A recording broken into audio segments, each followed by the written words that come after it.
The blood was still warm when it started seeping through my back seat, and my passenger was still sitting there, smiling at me in the rearview mirror like nothing had happened. I should have ended my shift at midnight. Should have ignored that ping from downtown. But rent was 3 days overdue, and that surge pricing was practically screaming my name. My heart hammered against my ribs as I stared at him in the mirror. Blood. So much blood. Dark stains spreading across expensive fabric, dripping onto leather with soft, wet sounds that made my stomach clench. But he just smiled. Calm. Too calm. "Don't worry," he said softly. I was just stabbed. The words hit me like ice water. That wasn't how the night began, though. When I first got the ping at 11:47 p.m., it seemed routine. Just another late-night pickup in a city full of them. I'd been driving since 6, shuttling business travelers back and forth from the medical conference downtown. Good money, polite passengers. The kind of night that makes you think maybe this gig economy thing isn't completely soul-crushing. My name's Tommy, by the way. Tommy Rodriguez. Been driving for Uber about 2 years now, ever since I got laid off from the warehouse. Same story as half the drivers out there. Decent job disappears overnight. Bills keep coming. Suddenly you're spending 12 hours a day in your car picking up strangers. Most nights are predictable. Drunk college kids who tip in crumpled singles. Airport runs with executives on conference calls. Late shift workers with dead eyes and coffee breath. Nothing exciting. Nothing that makes your hands shake on the steering wheel like they're shaking right now. The money's not great, but it covers rent. Usually. My landlord, Mrs. Vasquez, she's been patient. But patience only goes so far when you're 3 days late and the eviction notice is already typed up. She cornered me Tuesday morning. "Tommy, I like you, but I got bills too. Friday, or you're out." Friday was tomorrow, so when I saw that surge pricing spike to 2.1x around 11:30, I couldn't ignore it. I was parked outside a 24-hour diner, debating whether to call it quits, when my phone lit up. Downtown pickup, heading to Maple Grove. Fare estimate, $43 for what should have been a $20 ride. $43. That was groceries for a week. The pickup was at the Meridian Hotel. I knew the place. 15 floors of glass and steel, marble lobby. The kind of hotel where they charge $12 for a hamburger and fold your towels into swans. Business travelers love it because it's walking distance from the convention center, and business travelers tip well. I pulled up to the circular driveway, hazards blinking, and settled in to wait. The Meridian has strict policies about ride shares. Designated waiting area only. No idling at the main entrance. Fine by me. Less chance of getting hassled by doormen who judge your car. Business travelers are usually punctual. They know time is money. But this guy made me wait. 5 minutes stretched into 8. I checked my phone twice, confirmed the pickup location, even considered canceling. But that fare estimate kept staring at me. $43. Rent money at 11:52, he finally emerged.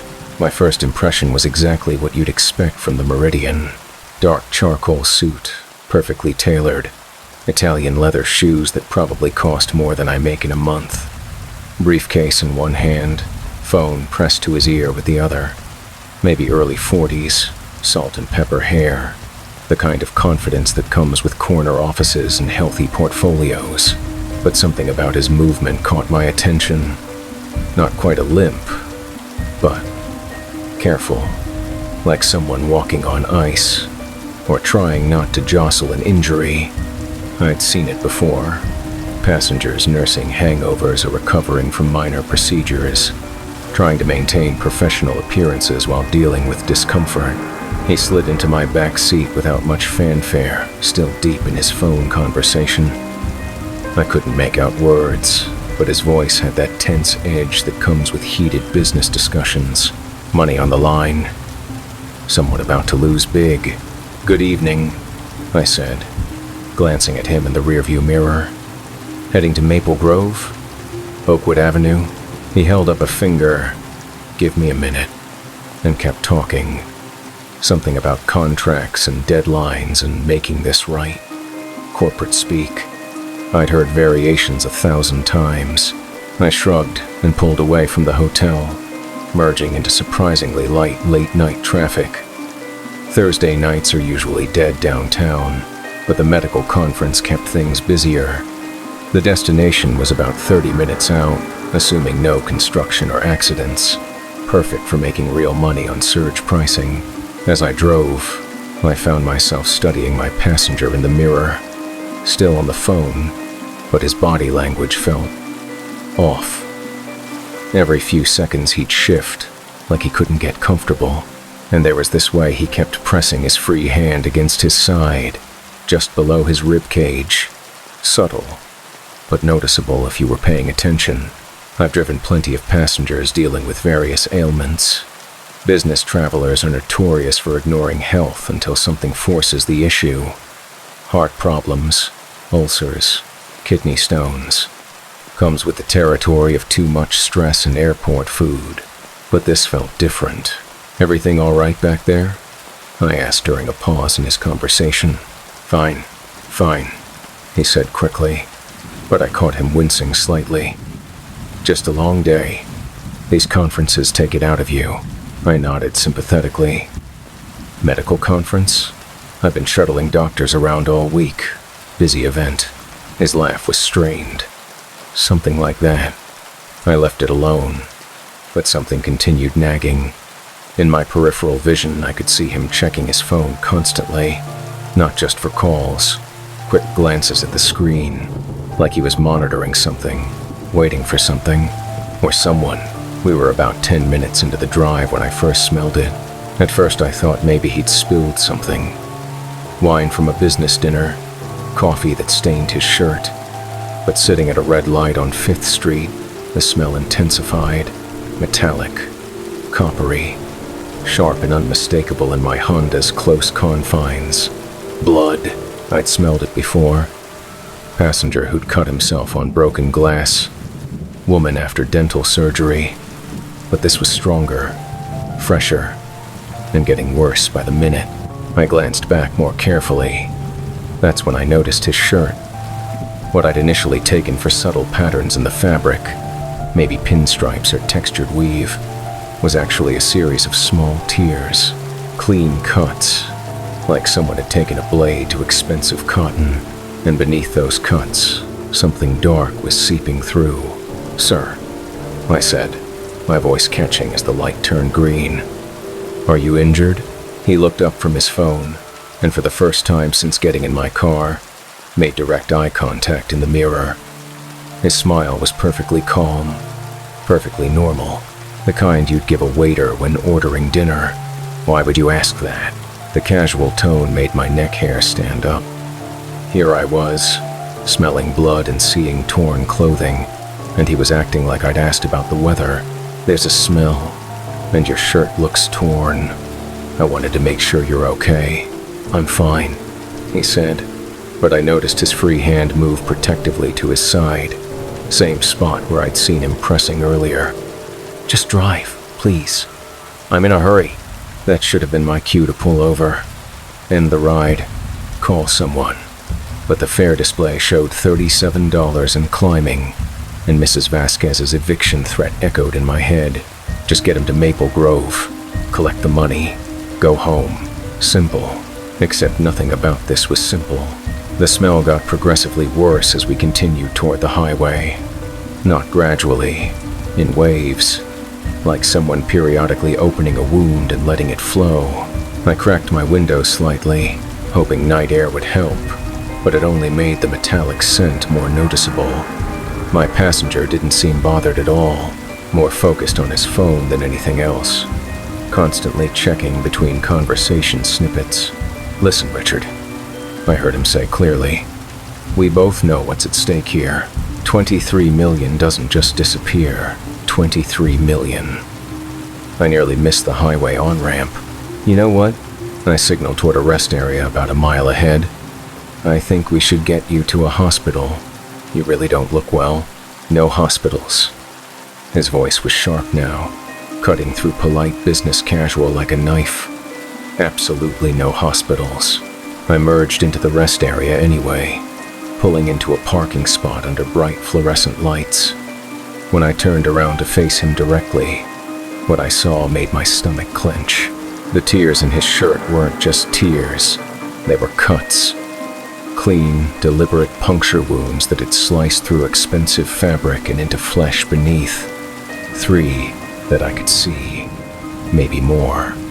Blood was definitely seeping through, more each minute, creating dark stains that spread outward like ink blots. Jesus Christ, I whispered. Look, Tommy, he said, and knowing my name, which, yes, was in the app, but still, made everything feel more surreal. I understand. This looks alarming, but I can't go to a hospital. They'll ask questions. What kind of questions? He glanced at his phone, then out my rear window, scanning the parking lot like he was looking for something. Someone. The kind I can't answer without making this situation much worse for both of us. Both of us? My voice cracked. I'm just the driver. I picked you up at a hotel. That's it. Is it, though? He leaned forward slightly, and I could see sweat beading despite the cool night. You've seen me bleeding. You know I'm refusing medical attention. You've heard me talking about missing money. He paused. Legally speaking, you're already involved. My phone buzzed, probably Carlos asking how the night was going, but I ignored it. My passenger leaned forward, trying to see the screen. Popular guy? He said. It's nothing. Tommy Rodriguez. He continued like I hadn't spoken. 26 years old. Lives in apartment 2B at Riverside Commons on 5th Street. Building with a broken elevator and parking lot that floods every time it rains. My blood went cold. How do you know all that? Instead of answering, he pulled out his phone and showed me the screen. Not the Uber app. A photo of my apartment building, taken from across the street. Recent too. I could see my Honda parked in space 47, right next to the dumpster. Those new air fresheners I'd hung were clearly visible. What the hell is this? I demanded. Insurance, he said, breathing more labored now. I need to make sure you take me exactly where I need to go. No questions about hospitals or police or anything that might complicate an already complex situation. The blood was really flowing now. I could see it pooling on my back seat, seeping into gray fabric I just had professionally cleaned. The metallic smell was overwhelming, making me dizzy and nauseous. Who are you? I whispered. Someone who made a very bad business decision about 6 hours ago, he said, pressing what looked like a blood-soaked handkerchief against his side. Someone who desperately needs your help to make sure the person responsible doesn't get away with it. Responsible for what? For stealing $23 million from our clients. And for this, he gestured to the wounds in his side. Pieces were starting to come together, forming a picture I didn't want to see. You were stabbed. 3 times, actually. Once here, he pointed to his side. Once in the back below the shoulder blade. Once near the collarbone. His smile was grim. Professional job. Whoever did it knew exactly where to cut for maximum damage while allowing slow blood loss. Professional job, I echoed. Someone who wanted me to suffer. Wanted time to clean up, establish an alibi, maybe move money around before my body turned up. His smile was bitter. Unfortunately for them, I'm more stubborn than anticipated. I stared at him, mind racing through implications. So you escaped? After being stabbed 3 times? Something like that. And now you want me to drive you to Maple Grove because? Because I need to retrieve something that will ensure my business partner spends his considerably shortened life in federal prison. Business partner? The same partner who decided embezzling $23 million was reasonable business strategy. Same one who thought murder was acceptable way to cover tracks. My hands were trembling on the steering wheel. Everything about this screamed at me to run. Get out. Call police. Let someone else deal with whatever corporate nightmare had landed in my back seat. But those photos on his phone. He knew where I lived. Been watching me. Probably longer than just tonight. What's in Maple Grove? I asked. Evidence. Bank records. Transaction histories. Communication logs. Everything the FBI needs to prove Richard Kellerman has been systematically robbing our clients for 5 years. Richard Kellerman? My business partner. Former business partner, I should say. As of tonight, our partnership has been permanently dissolved. He showed me another photo. A man in his 50s, well-dressed, standing outside what looked like an upscale restaurant, shaking hands with someone whose face was obscured. Taken 3 weeks ago, my passenger explained. Richard meeting with Vincent Torino to discuss offshore banking options. Vincent specializes in making large amounts of money disappear without traces. I'd heard the name Vincent Torino. Local news. Usually connected with federal investigations that never seemed to go anywhere. The kind of guy who wore expensive suits to court and walked away from every indictment smiling. You're telling me your business partner is working with the mob? I'm telling you $23 million doesn't vanish without professional help. Vincent has been providing that help for considerable fees. And you have proof? Everything. Financial records, photographs, recorded conversations. Enough evidence to put both Richard and Vincent away for life. So why haven't you gone to the FBI already? Because until 6 hours ago, I thought my partner was just bad with money, sloppy bookkeeping, poor investments, maybe minor tax issues. I didn't realize he was actively stealing until I dug deeper into quarterly report discrepancies. He winced, shifting position, pressing the bloody handkerchief harder against his side. When I confronted Richard about missing money, he admitted everything. Said he'd been skimming for years, that clients would never notice because portfolio still showed overall gains. Called it victimless crime, but it wasn't. $23 million is never victimless.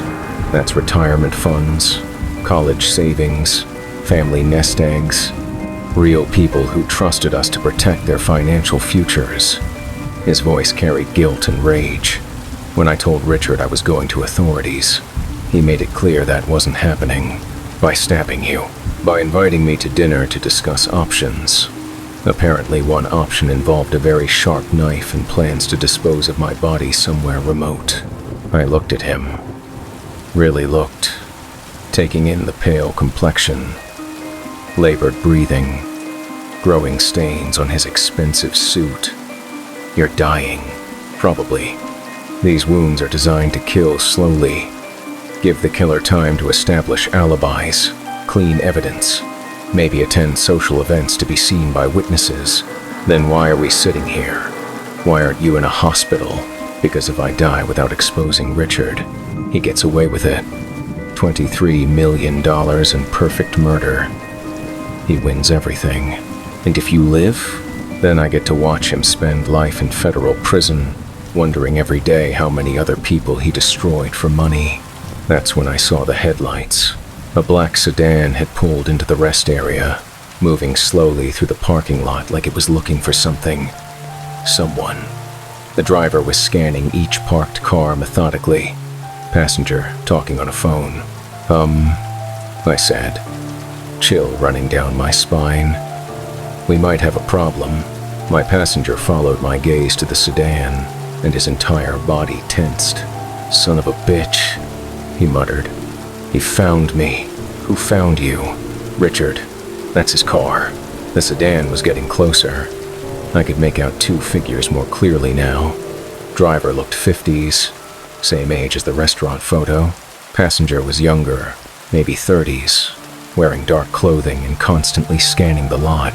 How did he know where to find you? My phone, my passenger said, staring at his device like it had betrayed him. He's been tracking my location through our company's mobile device management. Should have thought of that. Can you turn it off? Too late. He already knows we're here. The black sedan was 2 rows away now, moving deliberately in our direction. I could see the driver more clearly. Distinguished-looking, silver hair. The kind of man who probably played golf at country clubs and donated to campaigns. He looked like someone who'd never hurt a fly. But the passenger... Something about the passenger made my skin crawl. The way he held himself, systematic scanning of vehicles, obvious bulge under his jacket that could only be one thing. That's not just your business partner, I said. No, Richard brought backup. Professional backup, if I had to guess. Professional? The kind of person you hire when you need problems to disappear permanently. I felt like I was going to throw up. We need to get out of here. We need to get to Maple Grove. To the bank. Screw the bank. There's a guy with a gun 50 yards away. Tommy. His voice was urgent but calm. Listen very carefully. In my jacket pocket, there's a key. Small, brass, with number 1247 engraved on it. I could see the sedan turning into our row. I don't care about your key. That key opens safety deposit box 1247 at First National Bank in Maple Grove. Inside that box is everything the FBI needs to prosecute Richard Kellerman and Vincent Torino for fraud, embezzlement, and now attempted murder. The sedan was 4 cars away. In my other pocket, there's a legal document.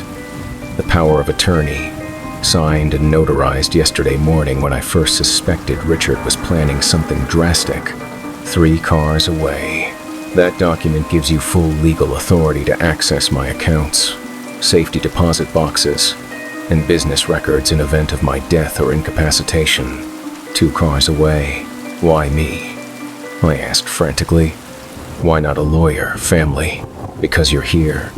You've seen what happened, and you're the only person who can connect Richard to this. He grabbed my shoulder with surprising strength. And because once Richard realizes I've involved you, you're going to be in just as much danger. 1 car away. What are you talking about? Think about it. You've seen both of us together. You know about missing money, the stabbing, the chase that's about to happen. You're a witness to attempted murder and $23 million in fraud. He coughed, blood spattering his lips. Richard can't afford to let you live. The black sedan pulled up directly beside my car. Drive, my passenger said urgently. Drive now. I turned the key, and my Honda coughed to life. In peripheral vision, I could see the sedan's passenger door opening. Where am I going? First National Bank, Maple Grove, 4247 Oakwood Avenue.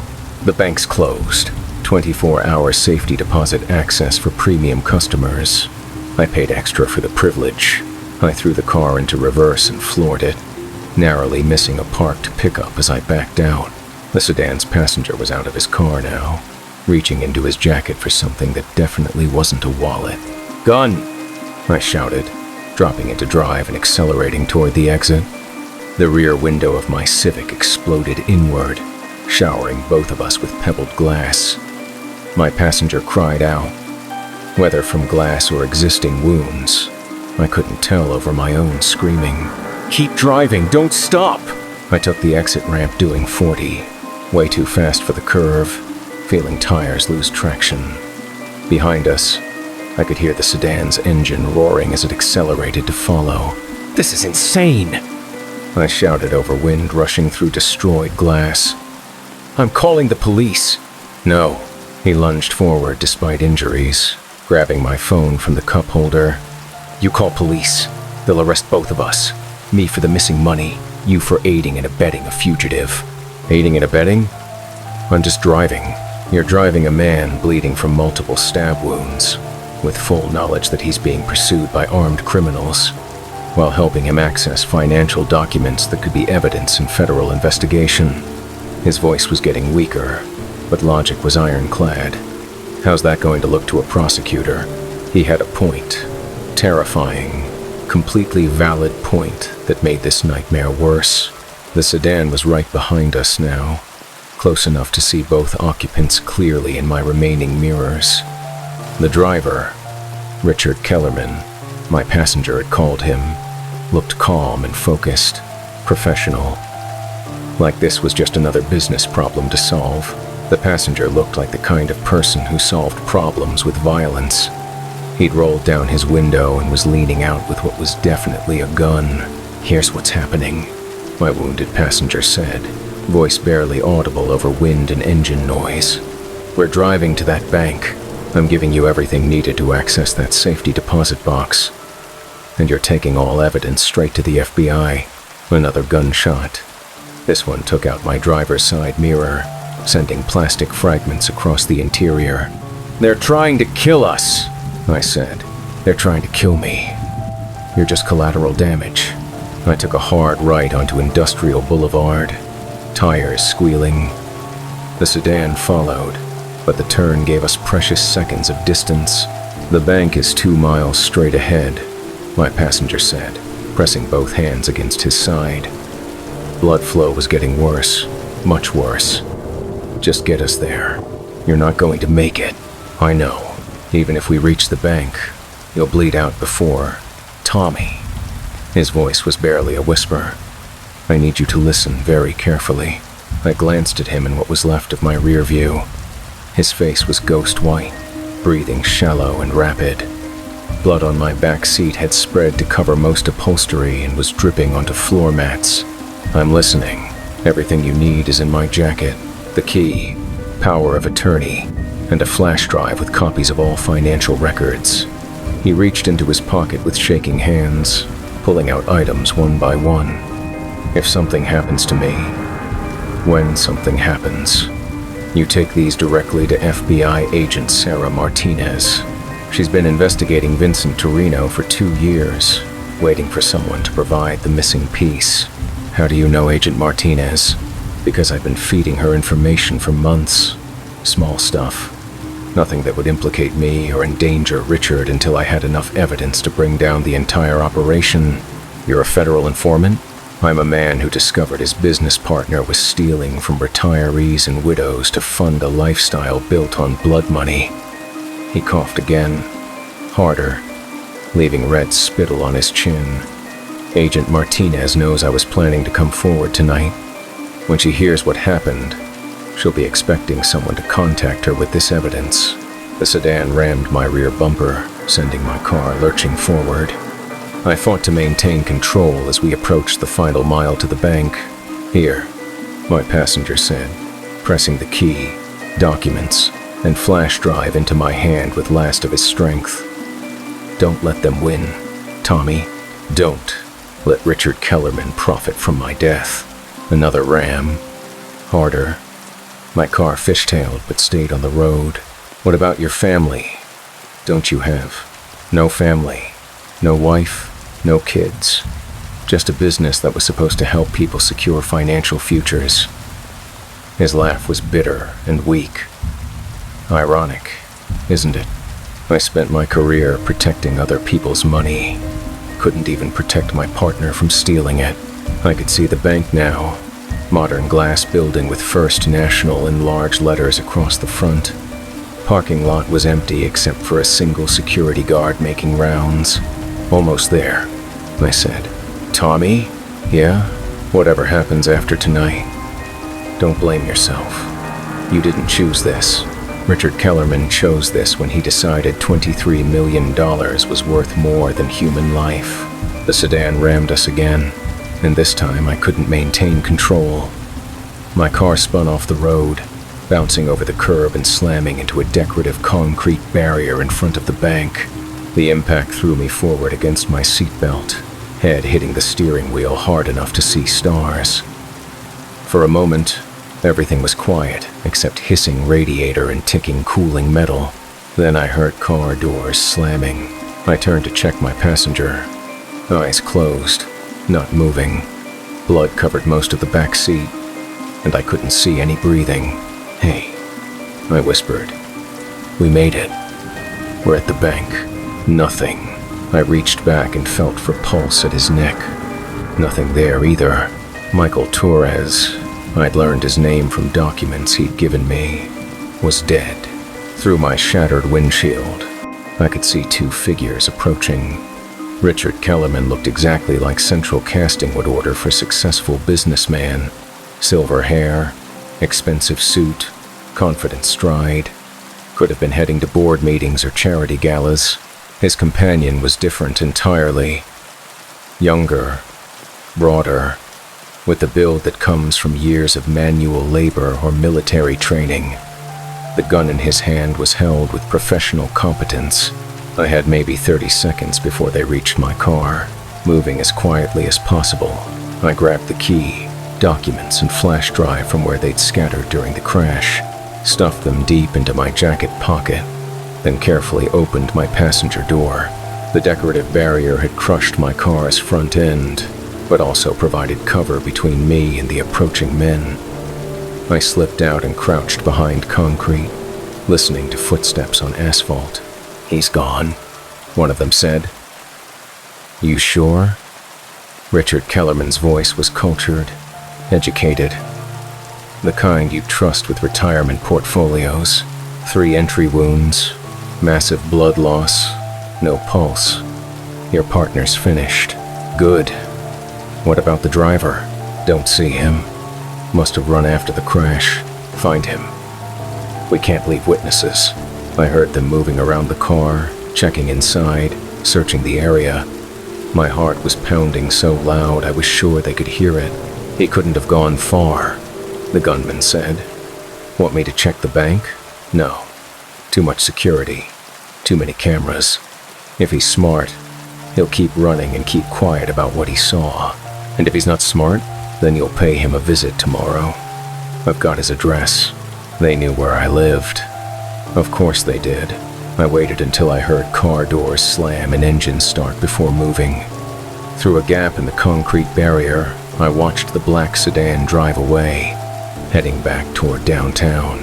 When I was sure they were gone, I stood up and looked at my destroyed Honda.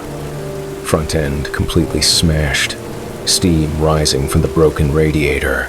Michael Torres's body was slumped in the back seat, surrounded by blood and glass. I pulled out my phone and called 911. 911. What's your emergency? There's been an accident at First National Bank on Oakwood Avenue in Maple Grove. I need police and ambulance. Are you injured, sir? I thought about that. Physically, I had cuts from glass and a bump from hitting the steering wheel. But mentally, emotionally, I don't know, I said honestly. Police arrived first, followed by paramedics and fire department. Within 20 minutes, the parking lot looked like a TV crime scene. Flashing lights, yellow tape, uniformed people asking questions and taking photographs. I told them the truth, mostly. I'd picked up a passenger at the Meridian Hotel. He'd been injured somehow, wasn't sure how, and was bleeding badly. I'd been trying to get him to a hospital when we were chased by unknown assailants who shot at my car. During the chase, I'd crashed and the passenger died from his injuries. What I didn't mention were the key, documents, or flash drive hidden in my jacket. The detective in charge, tired-looking woman named Vasquez, seemed skeptical but not hostile. So you don't know why these people were chasing your passenger? He mentioned business problems. Disagreement with his partner. What kind of business? Why? Financial services, I think. Investment management. And you have no idea what this disagreement was about? I shrugged, trying to look as confused and shaken as possible, which wasn't difficult. Money, probably. Isn't it always about money?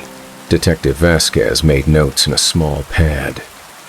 We'll need you at the station tomorrow for formal statement. Can you do that? Sure. Am I in trouble? For what? You were just doing your job. She looked at my destroyed car and shook her head. Hell of a thing, though. They released me around 4 a.m. after taking contact information and arranging for my car to be towed to police impound. One officer offered a ride home, but I declined. I needed time to think. I walked. Maple Grove to downtown is about 8 miles, and sun was starting to rise by the time I reached my apartment building. Mrs. Vasquez was in the parking lot, probably checking to see if I'd abandoned rent obligations along with my car. "Tommy!" she called out. "You look terrible. What happened?" I looked down at myself. Clothes torn and bloody, glass cuts on face and hands, probably smelling like fear and adrenaline. "Car accident," I said. "Long night. You okay? Need doctor?" "I'm fine. Just need sleep." "About the rent. I'll have it today." Words came out automatically, even though I had no idea how I'd make that true. My car was destroyed, Uber career temporarily over, and I was unemployed again. But I had bigger problems than rent money. I climbed 2 flights to my apartment, elevator still broken, and collapsed on my couch without changing clothes.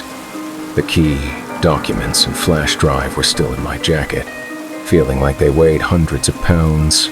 I should have turned them over to Detective Vasquez. Should have told her everything Michael Torres told me about Richard Kellerman and Vincent Torino and the missing $23 million. But Michael Torres had trusted me with his dying breath to get this evidence to FBI agent Sarah Martinez. And something about the way Richard Kellerman had looked at my car crash. Calm, professional, like he was solving just another business problem, made me think local police might not be equipped to handle this level of corruption. I needed sleep. But first, I needed to hide the evidence somewhere safe. I pulled out the flash drive and documents, studying them in morning light through my single window. The power of attorney was notarized and official-looking, complete with raised seals and witness signatures. The key was small and unremarkable, brass with 1,247 engraved in tiny numbers. But the flash drive, that was what Richard Kellerman had killed for. I fired up my ancient laptop and plugged in the drive, not sure what I'd find. What I discovered made my blood run cold. Bank statements showing systematic transfers from client accounts to offshore holding companies. Emails between Richard Kellerman and Vincent Torino discussing cleaning fees and protection services. Photographs of meetings in expensive restaurants, handshakes outside private jets, briefcases being exchanged in parking garages, and audio files. Hours of them. I clicked one labeled RKVT, meeting 315, and heard Michael Torres's voice, slightly distorted as if recorded on hidden device. "Richard, I've been looking at the Henderson account, and there's a discrepancy of about 40,000. Richard Kellerman's response was smooth, practiced. "Accounting error. I'll have Janet fix it Monday." Janet didn't make this error. The money was transferred to an account I don't recognize. Cayman Islands account. Long pause then. "Michael, you're being paranoid. Offshore holdings are perfectly legal for tax optimization, not without client consent. And not when clients don't know accounts exist."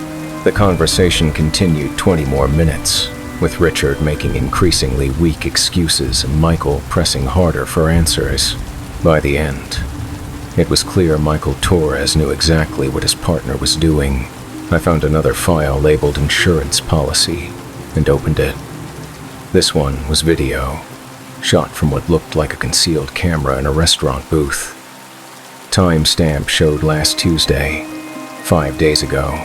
Richard Kellerman sat across from Vincent Torino, a thin man with silver hair and dead eyes. They were discussing something in hushed tones, but audio was clear enough. 23 million total, Richard was saying. Moved gradually over 18 months so no one would notice large transfers. And your partner? Becoming a problem. Asking questions. Wants to see detailed account records. What kind of questions? The kind that could expose our entire operation. Vincent Torino nodded slowly. Problems like that require permanent solutions. I was hoping you might have suggestions. I have several suggestions. Question is how permanent you want the solution. Richard Kellerman didn't hesitate. Very permanent. The video continued 10 more minutes, with Vincent outlining various options for dealing with Michael Torres, each option more violent than the last. I turned off the laptop and sat back, hands shaking. This wasn't just evidence of embezzlement, it was premeditation for murder. And Richard Kellerman had followed through exactly as discussed. I needed to get this to Agent Martinez immediately, but first, I needed to survive long enough to make that happen. Richard Kellerman knew where I lived. He'd had photos of my apartment building, probably had my address from the Uber app or whatever investigation he'd done before killing his partner. It was only a matter of time before he decided I was too big a risk to leave breathing. I made copies of everything on the flash drive, storing them in multiple locations, email drafts, cloud storage, even burning some files to an old CD I found in a drawer.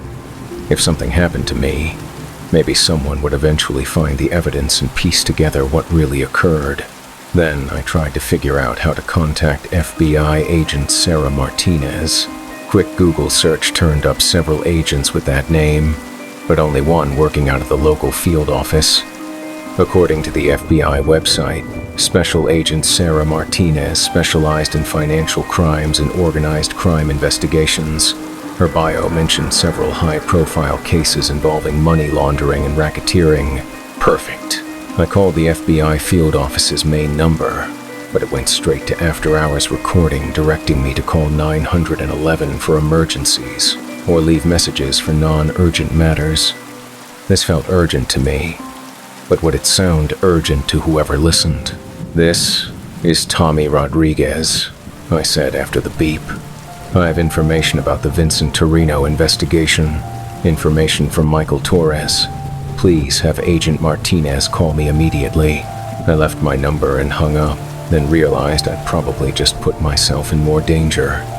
If Richard Kellerman had connections inside law enforcement, and based on his apparent resources, he probably did. My message might get back to him before reaching Agent Martinez. I was trapped in my apartment, holding evidence that could destroy powerful people, with no safe way to deliver it to authorities. That's when I heard footsteps in the hallway outside my door. Heavy footsteps. Deliberate. And they stopped directly outside apartment 2B. My apartment. I crept to the window and peered down at the parking lot. A black sedan was parked next to the dumpster, in the same spot where my Honda usually sat. Two men were getting out. One older, one younger. Even from 2 stories up, I recognized Richard Kellerman's silver hair. They'd found me. I grabbed the flash drive and documents, stuffing them into a backpack along with some clothes and what little cash I had. The footsteps were moving again, and I heard the distinctive sound of someone testing my doorknob. My apartment had a fire escape, rusty metal contraption I'd never trusted but suddenly seemed like my only option. I eased the window open quietly and stepped onto the narrow platform. Below me, I could hear my front door being forced open. I climbed down the fire escape as quickly and quietly as possible, grateful for every rust flake and loose bolt I'd previously cursed. When I reached the alley behind my building, I ran. I had nowhere to go and no way to get there, but I ran anyway.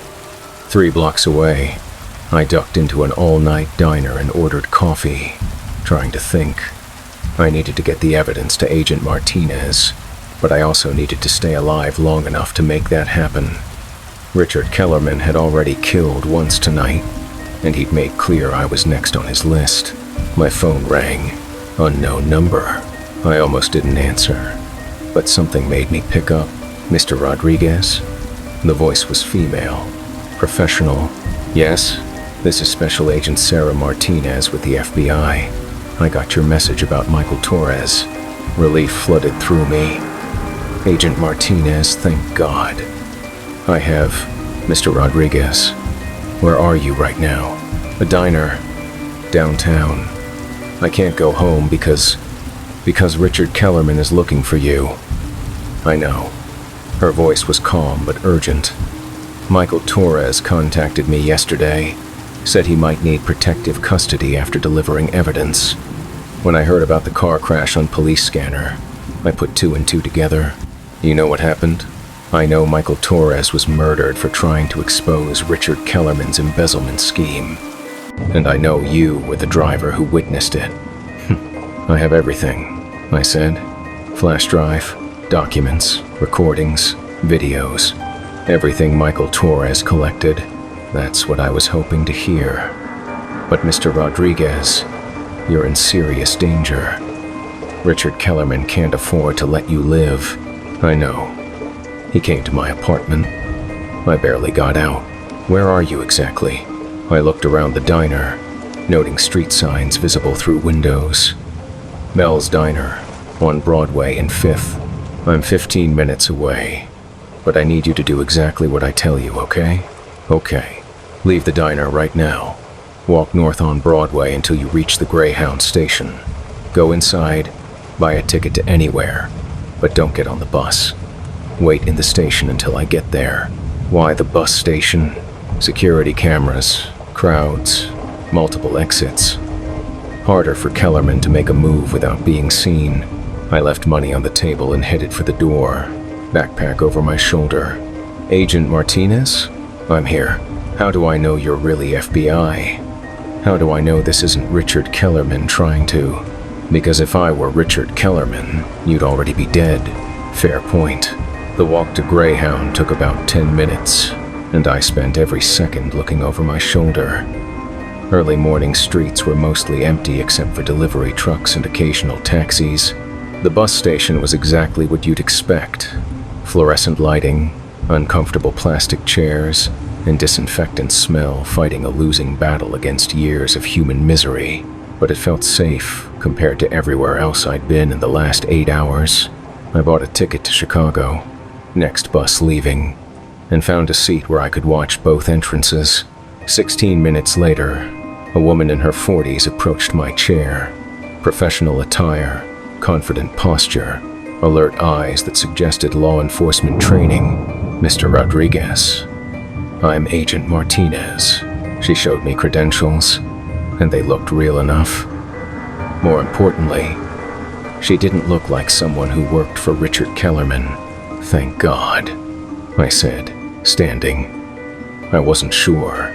Show me what you have. I pulled out the flash drive and documents. She examined them briefly, then nodded. This is exactly what we've been waiting for. Michael Torres was supposed to deliver this evidence tonight. He did deliver it. To me, right before he died. And now you're delivering it to me. Michael would be proud. She gestured toward the exit. My car's outside. We're taking you somewhere safe while we process this evidence and prepare arrest warrants. Arrest warrants for who? Richard Kellerman, Vincent Torino, and about 6 other people involved in this conspiracy. By tomorrow night, they'll all be in federal custody. As we walked toward the door, I felt like weight was lifting off my shoulders. It was over. Michael Torres' sacrifice hadn't been in vain, and Richard Kellerman was finally going to pay. That's when I saw the black sedan in the parking lot. Agent Martinez, I said quietly. That car, I see it. She put her hand inside her jacket, reaching for a gun. Stay behind me, she said. And if I tell you to run, you run. The sedan's doors opened, and Richard Kellerman stepped out, along with his professional-looking companion. But instead of approaching directly, they stayed by their car, hands visible. Agent Martinez, Richard called out. I'd like to discuss a deal. No deals, Kellerman, she shouted back. You're under arrest for murder, embezzlement, and conspiracy. I think you'll find my offer very reasonable. The only thing I want from you is a full confession. Richard smiled. Same calm, professional smile I'd seen in my rearview mirror. I'm prepared to provide that, along with complete information about Vincent Torino's operations, his other business partners, and location of several million in hidden assets. Agent Martinez hesitated. In exchange for what? Reduced charges, federal prison instead of state, 20 years instead of life. Not happening. Agent Martinez, Richard continued, voice carrying easily across the parking lot. I have information about 12 other murder cases. 12 families wondering what happened to their loved ones. I can give you closure for all of them. I could see Agent Martinez wavering. 12 other families, 12 other victims. And all I ask in return, Richard said, is that you forget about Mr. Rodriguez's involvement in tonight's events. What do you mean? Tommy Rodriguez aided and abetted a fugitive. He helped Michael Torres evade justice, transported him across state lines, and interfered with federal investigation. Technically, he's committed several felonies. My blood went cold. That's not true, isn't it? Richard's smile widened. You knew Michael was wanted for embezzlement. He told you about the missing money himself. You knew he was avoiding law enforcement. He specifically refused medical treatment to avoid police involvement. Yet you continued transporting him, even when it became clear he was evading justice. Agent Martinez looked at me, and I could see doubt creeping into her expression. Agent Martinez, I said desperately, he's lying. Michael Torres was the victim, not the criminal. Richard Kellerman stole the money. Richard Kellerman, can you prove that? Richard interrupted. Can you prove Michael Torres wasn't the mastermind? Can you prove he wasn't trying to flee the country with $23 million when I heroically intervened? I opened my mouth to respond, then realized I couldn't prove anything. All I had was Michael Torres's word, and dead men don't testify. The evidence speaks for itself, Agent Martinez said firmly. Does it? All that evidence was collected by Michael Torres, a man with every reason to fabricate information implicating his partner and exonerating himself. Richard's voice was reasonable, logical. How do you know it's authentic? How do you know Michael didn't create fake documents and recordings to cover his crimes? I watched Agent Martinez's face, and I could see Richard's words having effect. Doubt was creeping in, and doubt was all he needed to muddy waters enough for reasonable doubt in court. Agent Martinez, I said quietly, you said Michael Torres contacted you, that he was working with the FBI. Well, he was providing information, yes, but that doesn't mean. It means he was trying to expose the truth, I interrupted. It means Richard Kellerman killed him to keep him quiet. Or, Richard said calmly, it means Michael Torres was trying to manipulate federal law enforcement to help him escape justice for his crimes. Agent Martinez holstered her gun and pulled out her phone. I'm calling for backup, she said. We're taking all of you into custody until we can sort this out properly. Excellent idea, Richard said, still smiling. That's when I realized I'd been played. Richard Kellerman was a smart man who'd spent years covering tracks. He'd probably spent the last few hours preparing for this exact scenario. Federal agents, evidence, witnesses. He'd have lawyers, alibis, alternative explanations for everything, and he'd have enough doubt about the evidence to walk away relatively unscathed. Unless I looked at my backpack, where I'd stored copies of all files from Michael Torres's flash drive. The recordings, videos, bank statements, but more importantly, the audio of Richard's conversation with Vincent Torino, where they explicitly discussed murdering Michael Torres. That conversation happened 5 days ago, before Michael Torres died, before Richard could claim his partner was the real criminal. It was proof of premeditation, proof Richard Kellerman had planned this murder. Agent Martinez, I said, I need to show you something specific. Mr. Rodriguez, don't say anything else until you have a lawyer present. No, you need to hear this. I pulled out my phone and opened the audio file, the one labeled insurance policy. Richard's voice filled the parking lot, crystal clear in morning air. 23 million total. Moved gradually over 18 months so no one would notice large transfers. Richard's confident expression flickered for the first time. The recording continued, with Vincent Torino asking about the partner problem and Richard requesting permanent solutions.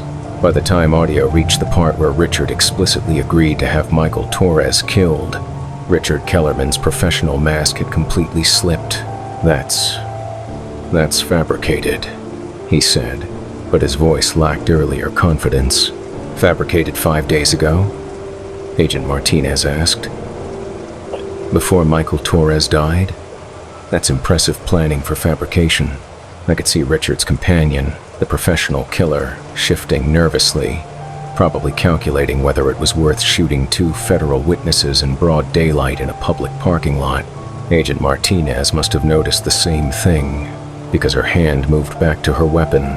"It's over, Kellerman," she said. "Voice analysis will confirm that recording is authentic. We've got you for premeditated murder, conspiracy, and embezzlement." Richard stared at me with undisguised hatred. "You have no idea what you've done, Mr. Rodriguez. No idea who you're dealing with. I'm dealing with a murderer who tried to steal $23 million and kill his business partner to cover it up. You're dealing with people who have resources you can't imagine, connections you can't comprehend." Agent Martinez drew her weapon. "Both of you. Hands where I can see them." Richard and his companion complied, but Richard kept talking. "This isn't over, Tommy. Even if I go to prison, there are others. People who invested in this operation. People who profited from it. People who now have very good reason to make sure you never testify in court." "Are you threatening a federal witness?" Agent Martinez demanded. "I'm stating a fact. $23 million buys a lot of loyalty and a lot of violence." Backup arrived at that moment. 3 FBI vehicles with lights and sirens. Within minutes, Richard Kellerman and his companion were in handcuffs and heading to federal lockup. But his words echoed in my mind as I watched them drive away. "This isn't over, Tommy." Agent Martinez spent the next 3 hours debriefing me, going through every detail of the previous night's events. She was thorough, professional, and reassuring about my safety. "We'll put you in protective custody until the trial," she said. "Safe house, new identity if necessary. Richard Kellerman and his associates won't be able to touch you. For how long? However long it takes. Could be months, could be years." I thought about my life. Crappy apartment, broken elevator, job driving strangers around for barely enough money to pay rent. It wasn't much of a life, but it was mine. What if I don't want protective custody? "Mr. Rodriguez, these people killed Michael Torres for trying to expose their crimes. They'll kill you for actually exposing them. But you arrested Richard Kellerman. Richard Kellerman was middle management. The real power behind this operation, Vincent Torino and his associates, are still out there."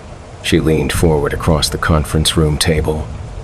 "Tommy, in the next 6 months, you're going to be star witness in one of the biggest financial crime prosecutions in federal history. Your testimony will put away some very dangerous people for the rest of their lives. And after the trial, you'll have to decide if you want to keep your new identity or try to go back to your old life. What would you do?" Agent Martinez smiled grimly. "I'd take the new identity and move somewhere very far away from here. That was 8 months ago. The trial lasted 10 weeks. Richard Kellerman, Vincent Torino, and 13 other defendants were all convicted on multiple counts of fraud, conspiracy, racketeering, and murder. Richard got life without parole. Vincent got the same, plus additional 20 years for other murders they pinned on him using evidence from Michael Torres's files. I testified for 6 days, telling the jury exactly what happened that night in my Honda Civic. Defense attorneys tried to discredit me, suggested I was an opportunist making up stories for money, but the recordings and documents were too compelling to dismiss. Justice was served, as much as it ever is. I took Agent Martinez's advice about the new identity. I live in a small town in Montana now, about as far from downtown as you can get without leaving the country. I work at a hardware store, drive a pickup truck, and my neighbors think my name is Tom Richardson. I don't drive for Uber anymore. But here's the thing that still keeps me awake at night. The thing I've never told Agent Martinez or anyone else from the FBI. 3 weeks ago, I got a phone call at work. Hardware store. I answered. Is Tom Richardson there? Speaking. Tom, this is Richard. I think you remember me. My blood went cold. Richard Kellerman was supposed to be in federal prison for the rest of his life. I'm calling from ADX Florence, he continued, referring to the Supermax prison where they keep the worst federal criminals. Amazing what you can accomplish with the right connections, even from solitary confinement. What do you want? I want you to know that Vincent Torino had a son, Vincent Jr., and Vincent Jr. has access to his father's remaining resources, the FBI said. The FBI found most of the money. Most of it. But $23 million was just the tip of the iceberg, Tom. Vincent Torino was worth closer to $200 million when we arrested him. I hung up the phone, but it rang again immediately. Vincent Jr. knows where you live, Tom. He knows where you work. He knows you drive a blue Ford pickup with Montana plates. Richard's voice was calm, professional, exactly like it had been in my back seat that night. And he knows his father is going to die in prison because of your testimony. What does he want? What do you think he wants? I've been looking over my shoulder ever since. 2 days ago, I saw a black sedan parked across from the hardware store. Different car, different plates, but the same feel. The same sense of professional menace. And last night, I got a text message from an unknown number. Soon. So here I am, telling you this story, because if something happens to me, I want people to know the truth. Michael Torres died trying to expose Richard Kellerman's crimes. I helped bring Kellerman to justice. And now Vincent Torino's son is coming to settle the score. If you're listening to this and I'm already dead, please contact FBI agent Sarah Martinez. Tell her Vincent Jr. found me. Tell her the Montana safe house was compromised. And tell her that Michael Torres' sacrifice meant something, even if it cost both of us our lives. But hey, if you enjoyed this story of my worst night as an Uber driver, stick around. Because believe it or not, Michael Torres wasn't the worst passenger I ever picked up. Not even close. Thought picking up 3 passengers at 3 a.m. was just another drunk college pickup, until I realized they'd been dead for 6 hours. And they were taking me somewhere I'd never be able to leave. The cold hit me first. Not the October night air seeping through my car windows, but something else. Something that made my breath fog inside my Honda even though I had the heat cranked up. Something that made my skin crawl the moment they slid into my back seat. But I'm getting ahead of myself. My name's Alex, and I've been driving for Uber for about 18 months. Started after my restaurant job went under during COVID. And like most gig workers, I got stuck in the cycle. Just one more ride to make rent. Just one more ride to pay for groceries. Just one more ride to fix whatever's broken this week. That particular Saturday night, or Sunday morning, depending on how you look at 3:17 a.m., I was exhausted. I'd been driving since 9 p.m., shuttling drunk college kids and late shift workers around the city. Halloween weekend meant good money, but it also meant dealing with costumes, vomit, and college students who thought tipping was optional. I was parked outside Murphy's Tavern, a dive bar near campus, debating whether to call it quits. My phone showed 127 for the night, enough to cover my car payment, but not enough to feel good about the 7 hours I'd put in. That's when the ping came through. 3 passengers. Pick up at 412 Elm Street. Drop off at Riverside Cemetery. The cemetery pickup seemed weird, but Halloween weekend brought out all kinds of strange requests. Ghost tours, haunted houses, drunk kids daring each other to walk through graveyards. I'd driven to weirder places for stupider reasons. The fare estimate showed $18. Not great, but it would push my night over. 140, and Riverside Cemetery was only about 10 minutes from my apartment. Perfect way to end the shift. I accepted the ride and drove to 412 Elm Street. The address turned out to be another bar, O'Malley's Pub, but the lights were off and the parking lot was empty.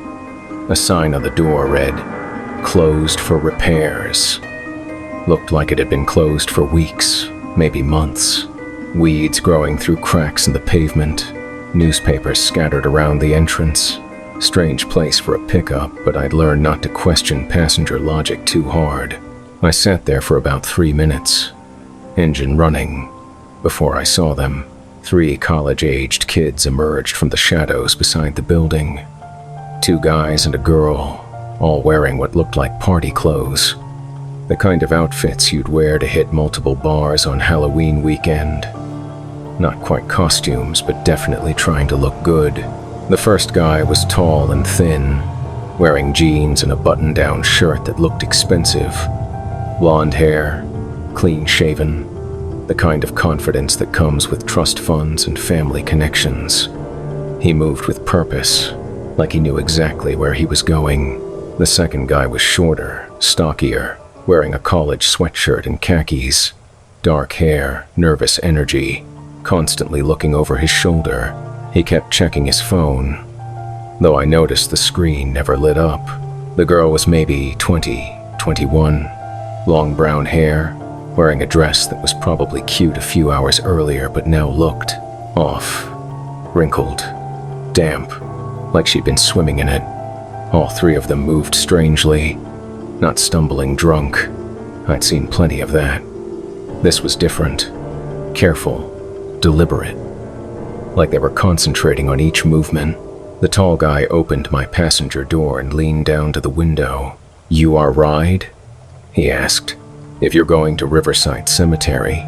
"Yeah." He smiled, and something about it made my stomach tighten. "That's us." All 3 climbed into my back seat, and that's when the temperature dropped. I mean, literally dropped. My breath started fogging immediately, and goosebumps broke out across my arms. I checked my heat, still cranked to maximum, but somehow, my car felt like a freezer. "Cold night," I said, trying to make conversation as I pulled away from the curb. "You have no idea," the girl said, and her voice carried this weird echo, like she was speaking from the bottom of a well. I glanced at them in my rearview mirror. All 3 were sitting perfectly still, hands folded in their laps, staring straight ahead. No talking, no laughing, no phone scrolling. Nothing you'd expect from college kids after a night of partying. "So," I said, trying to break the silence. "Halloween party at the cemetery? That's pretty creative." "Something like that," the tall guy said. "Must be some party if it's worth $18 to get there." "Oh, it's going to be unforgettable," the girl said. And when she smiled in the mirror, I noticed her lips looked blue. I chalked it up to the cold. Whatever was wrong with my heating system was making everyone uncomfortable. But as I drove, the temperature kept dropping. My windows started fogging up, and I had to turn on the defrost. "You guys okay back there?" I asked. "I can turn up the heat. We're fine," the stocky guy said. It was the first time he'd spoken, and his voice had the same hollow quality as the girl's. "Just keep driving." Something about his tone made me nervous. Not rude, exactly, but final. Like there was no room for discussion. I focused on the road and tried to ignore the growing unease in my stomach. We were about 5 minutes from the cemetery when I started noticing other details. Their clothes, for instance. What I'd initially taken for party wear looked more like, well, like clothes that had been underwater. The fabric clung to their bodies in a way that suggested dampness, and there were dark stains that could have been water damage or something worse. And there was a smell. Subtle at first, but getting stronger as we drove. Musty, organic, like wet earth and algae and things that had been sitting in standing water too long. "So, what's the occasion?" I asked, trying to distract myself. "You guys celebrating something specific?" "You could say that," the tall guy said. Tonight's the night we finally get to finish what we started. Finish what? Our last ride. The way he said it made my hands tighten on the steering wheel. Your last ride? The ride we never got to finish, the girl said. 6 hours ago. 6 hours ago. It was now 3:30 a.m., which meant 6 hours ago would have been around 9:30 p.m., right when I'd started my shift. What happened 6 hours ago? I asked. We went for a drive, the stocky guy said. Beautiful night, perfect for being out on the water. Well, on the water? Lake Morrison, the tall guy said. You know it? I knew Lake Morrison, about 15 miles outside town. Popular spot for fishing and boating. Also popular with college kids for parties and hookups, though the water was too cold for swimming this time of year. Sure, I said. Nice lake.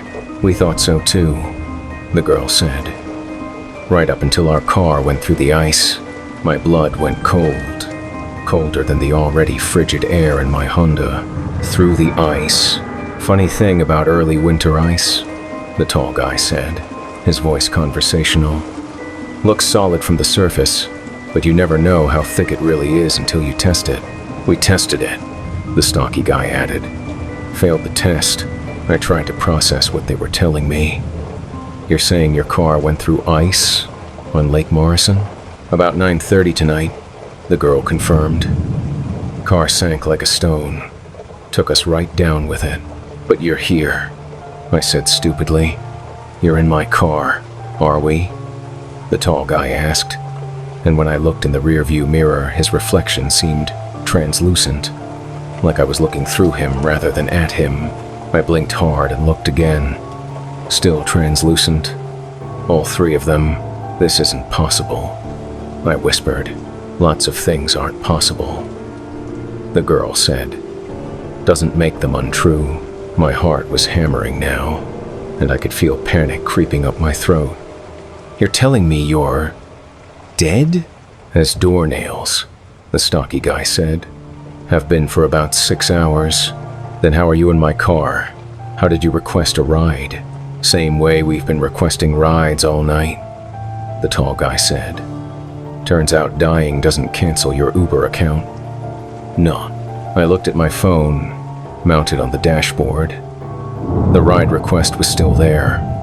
3 passengers, pick up at 412 Elm Street, drop off at Riverside Cemetery. But now that I looked more closely, something was wrong with the profile photos. The images were blurry, distorted, like photographs taken underwater. Look, I said, trying to keep my voice steady. I don't know what kind of prank this is. No prank, the girl interrupted. Check the news if you don't believe us. She leaned forward and pointed to my phone. Go ahead. Search for Lake Morrison. See what you find. With shaking hands, I pulled over to the side of the road and opened a news app. Searched for Lake Morrison. The top result made my stomach drop. 3 local college students presumed dead after car plunges through ice at Lake Morrison. I clicked the article. 3 photos loaded, and my breath caught in my throat. The faces staring back at me from my phone screen were identical to the faces in my rearview mirror. Brandon Walsh, 21. Psychology major at State University. Kyle Brennan, 20. Business student. Emma Rodriguez, 21. Pre-med. All 3 reported missing after their car was found in Lake Morrison around 9:45 p.m. Dive teams had recovered the vehicle but were still searching for bodies. The article was time-stamped 2:17 a.m., less than 2 hours ago. This is impossible, I said again, but my voice was barely a whisper. Keep reading, Brandon, the tall guy said. I scrolled down. More details emerged.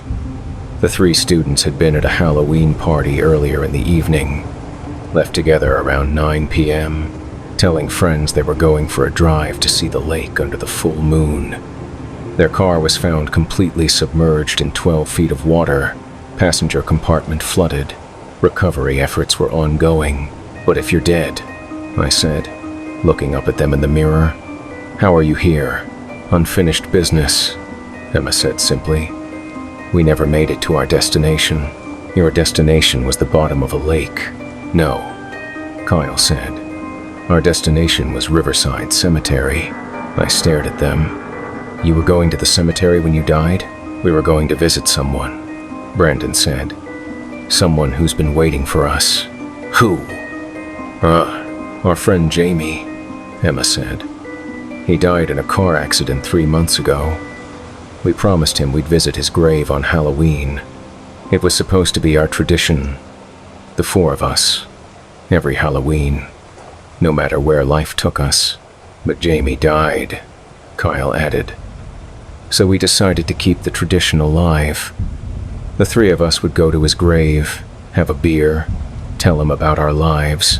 We were on our way there when we decided to take the scenic route, Brandon said. Thought it would be nice to drive past the lake, maybe stop and remember some good times we had there. The ice looked solid, Emma said. We thought it would hold. It didn't, Kyle finished. I sat there, trying to process their story. 3 college kids, trying to honor a dead friend, killed in a freak accident on their way to a cemetery, and now they were in my car somehow, still trying to complete their journey. So you want me to take you to your friend's grave? That's the idea, Brandon said. And then what? You'll move on? Cross over? Whatever it is dead people do? We don't know, Emma admitted. We've never been dead before, but we figure it's worth a shot, Kyle added. Better than spending eternity requesting Uber rides. Despite everything, the cold, the fear, the impossibility of the situation, I almost smiled at that. How many drivers have you tried this with? I asked. You're number 7, Brandon said.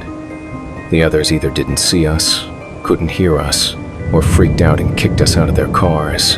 Smart of them, maybe, Emma said. But you're still here, still driving. That has to count for something. She was right.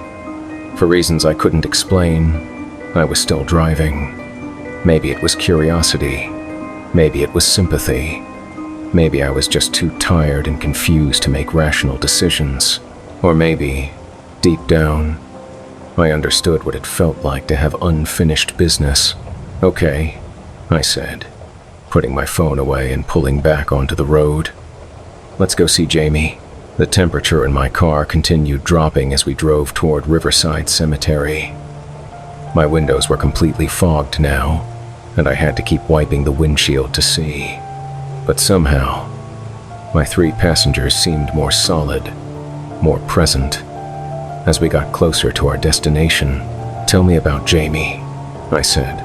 He was our best friend, Emma said, and for the first time, her voice sounded warm, human. We all met freshman year in the dorms, 4 kids from different backgrounds who just clicked.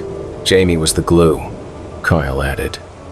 The one who organized everything, remembered everyone's birthdays, made sure we stayed in touch even when classes got crazy. He was going to be a teacher, Brandon said. Elementary school. Said he wanted to make a difference in kids' lives. What happened to him? Drunk driver, Emma said, her voice hard. T-boned him at an intersection 3 months ago. Driver walked away without a scratch. Jamie died at the scene. I'm sorry. We were supposed to graduate together next year, Kyle said. Get jobs, maybe stay in the same city, start our adult lives. But Jamie never got the chance. So we promised him we'd still include him in everything, Brandon said. Birthdays, holidays, big life events. And Halloween was his favorite holiday. He loved scary movies, Emma said. Used to drag us to every horror film that came out. The cheesier, the better. He would have gotten a kick out of this situation, Kyle said. Dead college students requesting Uber rides to visit graves. It's like something out of one of his movies, except it's real, I said. Is it though? Brandon asked. Are we real? Are you real? Or is this all just some dying hallucination as our brains shut down underwater? It was a disturbing thought. Does it matter? Not really, Emma said. Real or not, we're here. You're here. And we're going to see Jamie. We pulled into Riverside Cemetery at 3:52 a.m. The gates were closed, but they weren't locked, just held shut by a simple chain that I could easily move aside. You sure about this? I asked. I mean, breaking into a cemetery at 4 a.m. seems like the kind of thing that gets you arrested. What are they going to arrest us for? Kyle asked. We're already dead. I'm not dead. You're with us, Brandon said. Close enough. I drove slowly through the cemetery, headlights illuminating rows of headstones and monuments. It was the kind of place that looked peaceful during the day, but felt ominous at night. Shadows seemed to move independently of my headlights, and every sound, the crunch of gravel under my tires, the whisper of wind through bare trees, seemed amplified. Jamie's in Section C, Emma said. Near the back, close to the oak tree. I followed her directions, winding through narrow cemetery roads until we reached a newer section with smaller headstones. Modern graves, mostly from the last few years. There, Brandon said, pointing to a simple granite marker under a large oak tree. I parked nearby and turned off my engine. For a moment, we all sat in silence. This is weird, Kyle said finally. What part? Emma asked. The fact that we're dead? Or the fact that we got an Uber to our own friend's grave? All of it. Yeah, Brandon agreed. It's all pretty weird. I looked at them in the rearview mirror. They seemed more solid now, more real than they had during the drive. But there was something else too. A sadness that hadn't been there before. You guys okay? Just seeing his name on a headstone, Emma said. Makes it real, you know? He's really gone. We're really gone too, Kyle added. But we made it, Brandon said. We kept our promise. They climbed out of my car, and I followed them to Jamie's grave. The headstone was simple but elegant. James Matthew Stevens, beloved son and friend. He made everyone smile. Fresh flowers had been placed at the base, probably from his parents or other friends. But my 3 passengers didn't seem to notice the flowers. They were focused on something else entirely. Hey, Jamie, Emma said, kneeling down beside the headstone. Sorry we're late. Traffic was a bitch, Kyle added. And despite everything, I almost smiled. We brought someone new to meet you, Brandon said, gesturing to me. This is Alex. He gave us a ride when we needed one. I felt ridiculous talking to a headstone, but something compelled me to speak. Hi, Jamie. Your friends are pretty amazing. They went through a lot to get here. We wanted to tell you about our lives, Emma continued. But I guess there's not much to tell now. Kyle finally asked Sarah to homecoming, Brandon said. She said yes, and Emma got accepted to med school, Kyle added. Johns Hopkins. Full scholarship.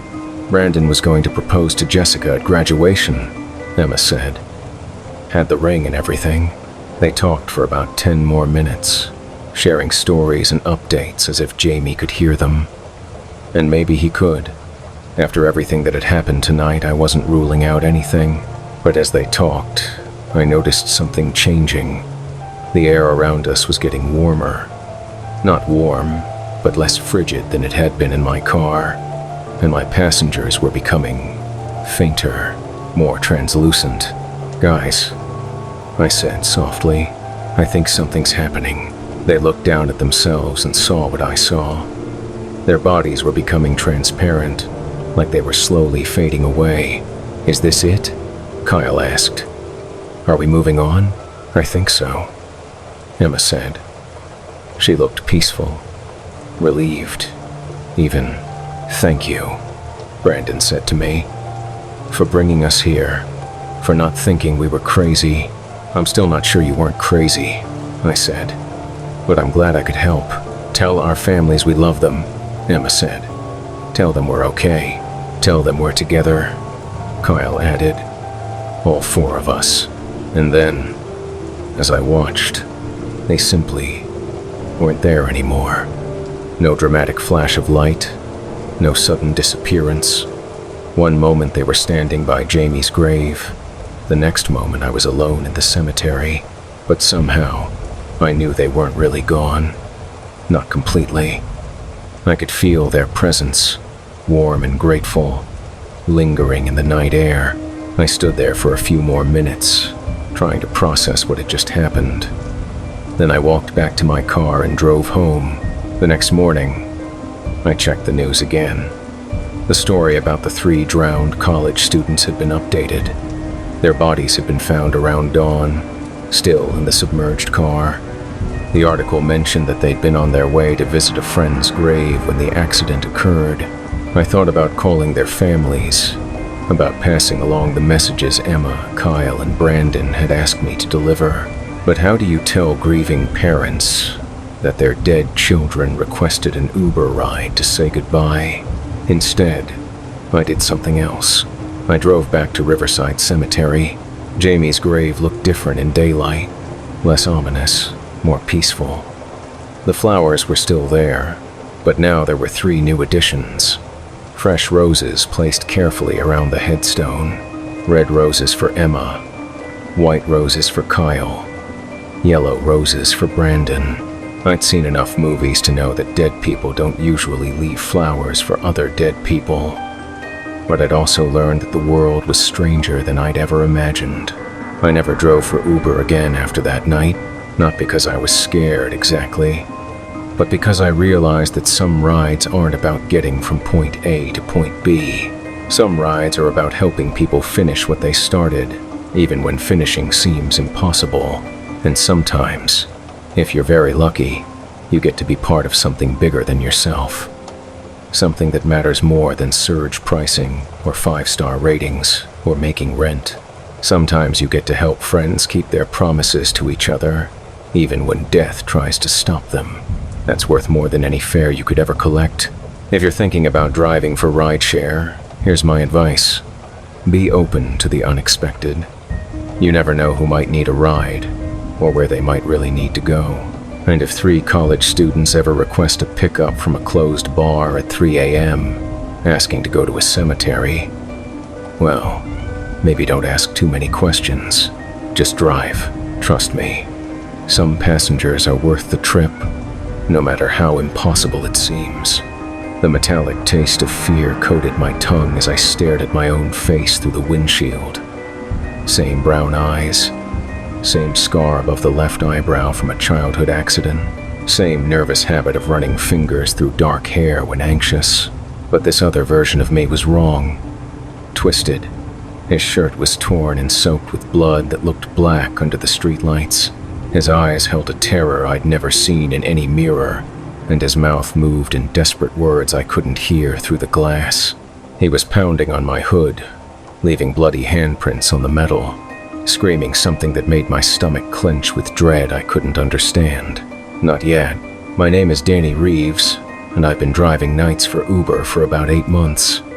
Started after my day job at the auto parts store cut my hours to 20 a week.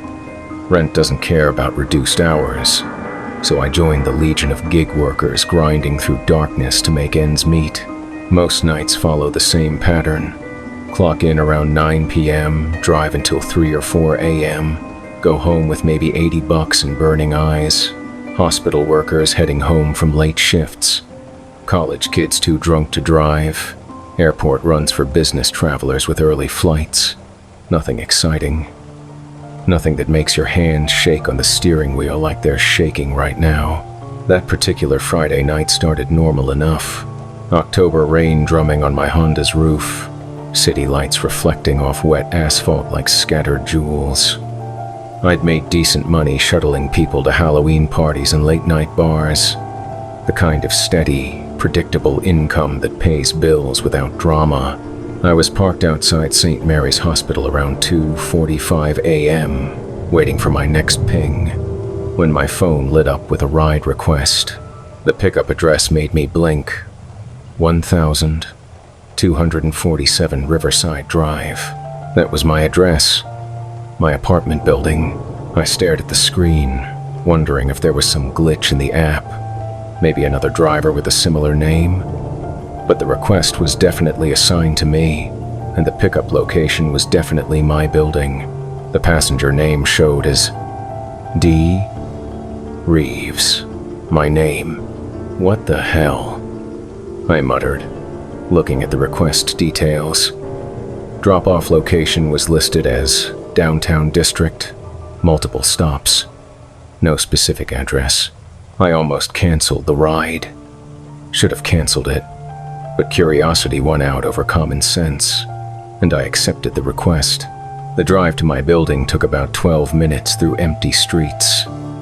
Rain was coming down harder now, turning the world into a blur of neon and headlights. My windshield wipers struggled against the downpour, creating brief windows of clarity before the glass flooded again. As I turned onto Riverside Drive, I saw him, standing under the broken streetlight in front of my building. Exactly where the pickup pin indicated was another version of myself. At first, I thought it was some kind of optical illusion. Maybe the rain and streetlights were creating weird shadows, or my tired mind was playing tricks. But as I got closer, the impossible became undeniable. It was me.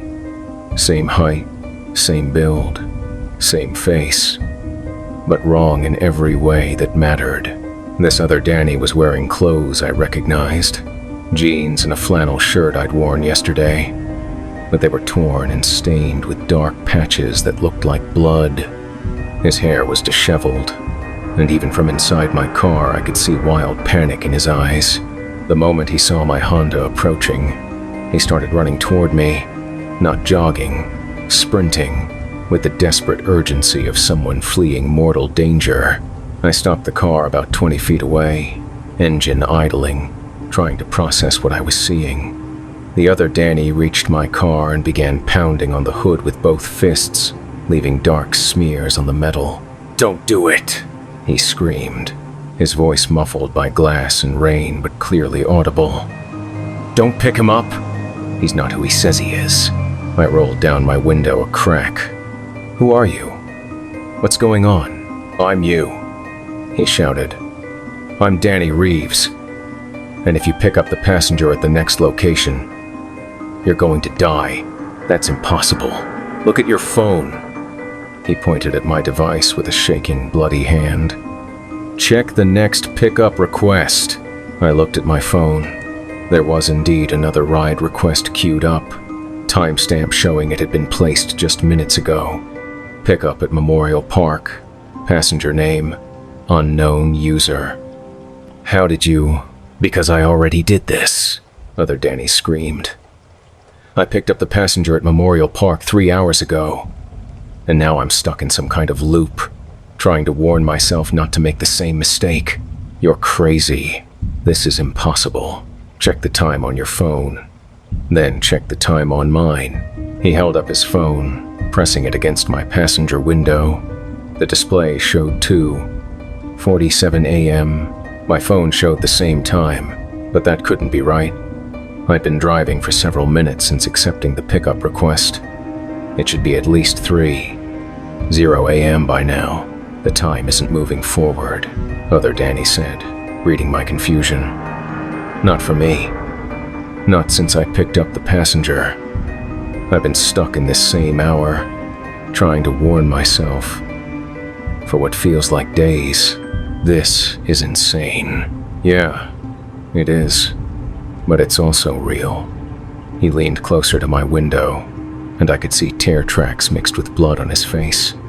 "Danny, please. I know this sounds impossible, but you have to trust me. Don't go to Memorial Park. Don't pick up that passenger." "Who was the passenger?" "I don't know. He looked normal when I picked him up. Middle-aged guy, business suit. Said he was going to multiple stops downtown. But the moment he got in my car, everything changed." "Changed how?" Time started looping. We drove to the first destination, but when we got there, we were somehow back at Memorial Park. So we drove to the second destination and ended up back at Memorial Park again. Over and over, I stared at him through the rain-streaked window. Every rational part of my brain insisted this was some kind of elaborate prank or psychotic break, but the fear in his eyes, my eyes, was too raw, too genuine to fake. How did you get away? I didn't get away. Not really. He held up his arms, and I could see deep gashes across his forearms and hands. Every loop, he gets more violent. Started with verbal threats, then pushing, then... He gestured to his bloody clothes. I finally managed to get out of the car during one loop, but he's still out there. Still waiting. Waiting for what? For you to pick him up? Because somehow, you picking him up is what starts the whole thing over again. My phone buzzed with a notification. The Memorial Park pickup request had been updated with additional details. Passenger has been waiting for 15 minutes. Please proceed to pickup location immediately. Don't do it, Other Danny pleaded. Please. I've been trying to break this cycle for... God, I don't even know how long. Hours? Days? Time doesn't mean anything anymore. If this is real, if you're really me from some other timeline or whatever, then how are you here? How are there two of us? I think the loop creates copies. Or maybe I'm the copy and you're the original. I don't know how it works. I just know it's happening. He pressed both hands against my windshield, leaving bloody palm prints. All I know is that if you go to Memorial Park, if you let him in your car, you'll end up like me. And if I don't, I don't know. Maybe the loop breaks. Maybe you live your normal life. Maybe I disappear.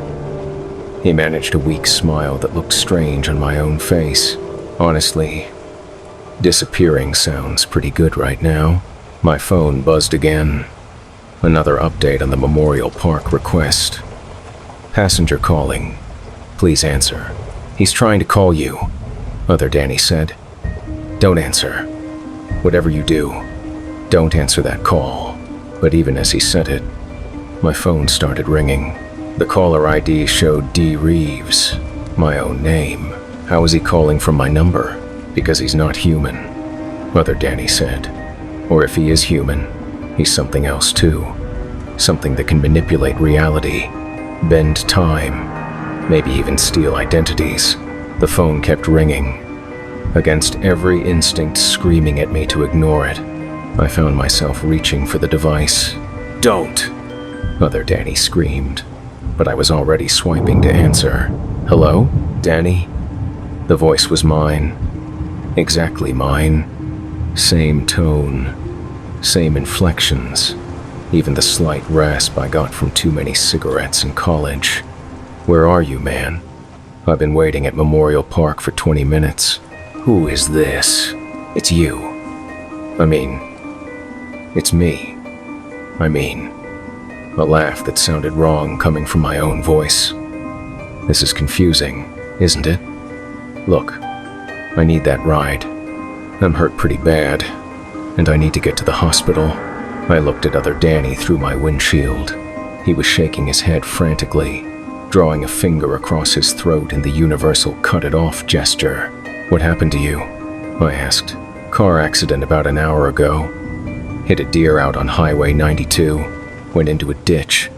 My car's totaled, and my phone's busted. But I managed to request an Uber before it died completely. If your phone's busted, how are you calling me? A pause. Then, payphone at the park. Look, are you coming or not? I'm bleeding pretty bad here.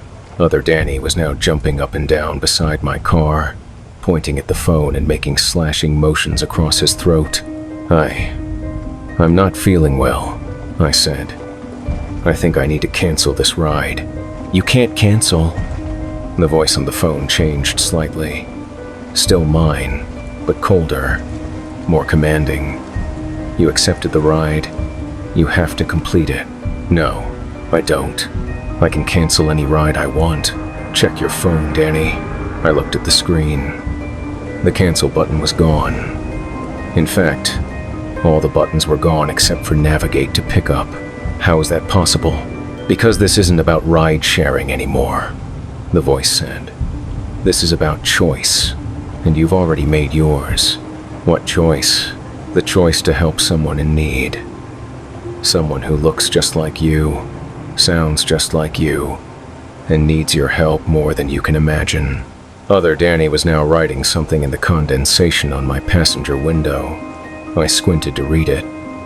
Not me, the person at the park, I said slowly. That's not you, is it? Of course it's me. Who else would it be? Prove it. How? Tell me something only I would know. A long pause. Then, your middle name is Lawrence, after your grandfather. You have a scar above your left eyebrow from falling off your bike when you were 7. You're afraid of deep water because you nearly drowned at summer camp when you were 12. All true. All things only I should know.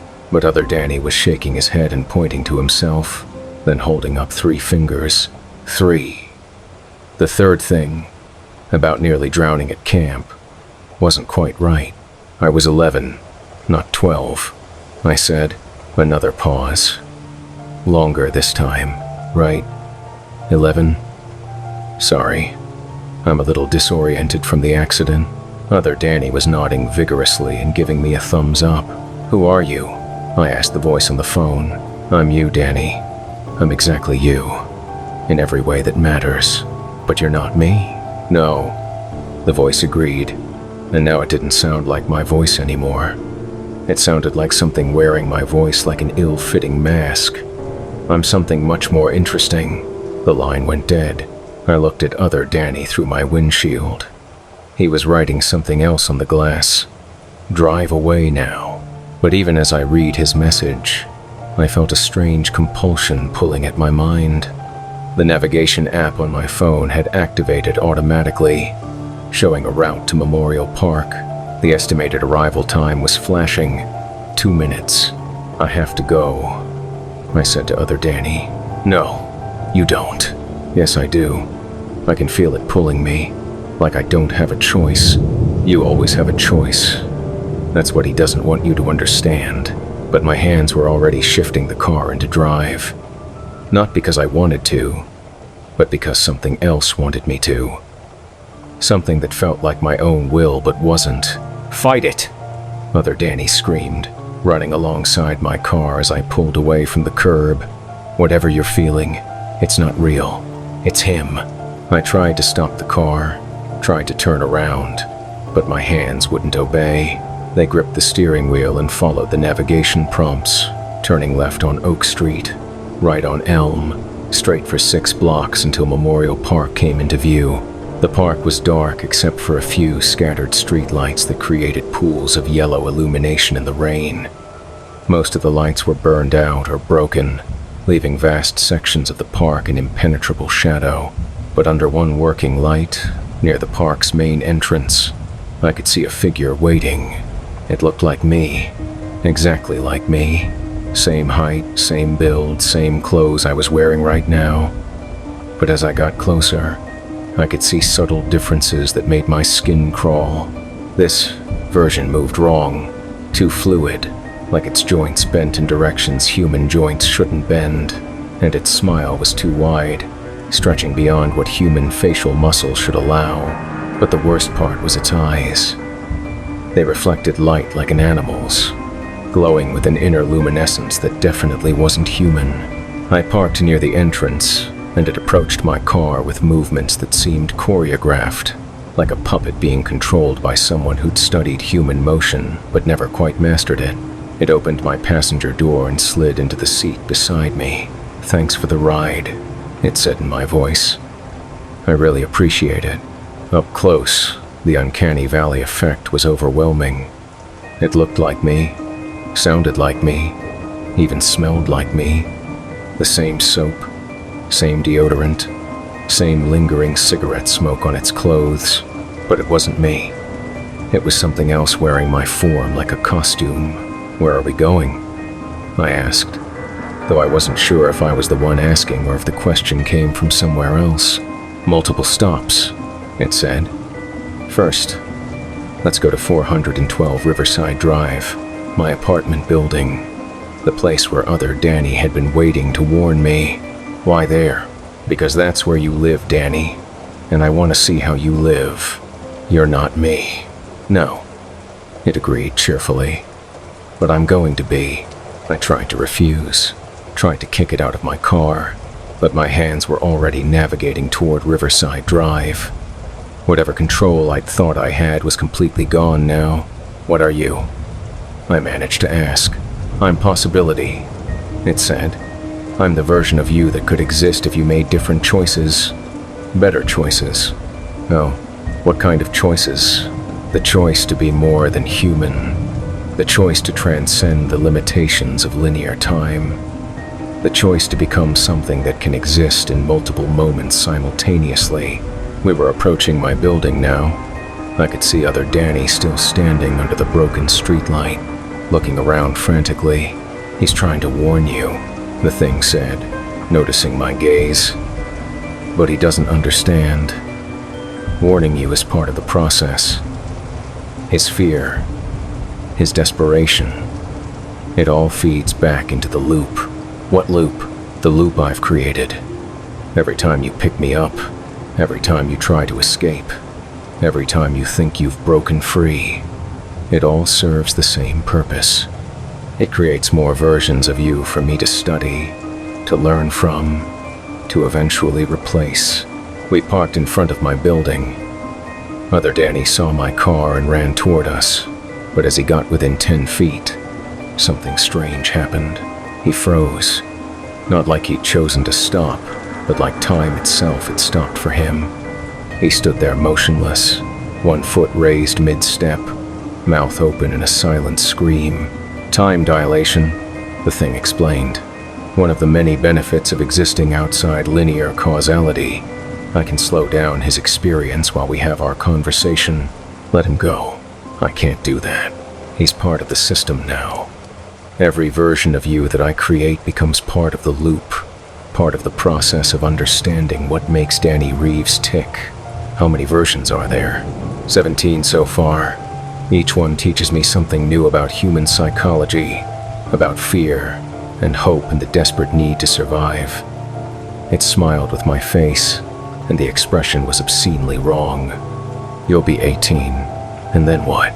Then, I become you. The real you. I take your place in your life, do your job, live in your apartment, maybe even call your mother on Sundays like you keep meaning to do but never quite manage. It knew about my mother, about the guilt I carried for not calling her enough. Why me? Why not someone else? Because you're perfect, it said. Not too successful, not too ambitious. No close relationships that would notice subtle changes in behavior. You're the ideal identity to steal. Forgettable enough that no one will look too closely at the replacement. We sat there in the car, rain drumming on the roof. Other Danny frozen in time outside my window.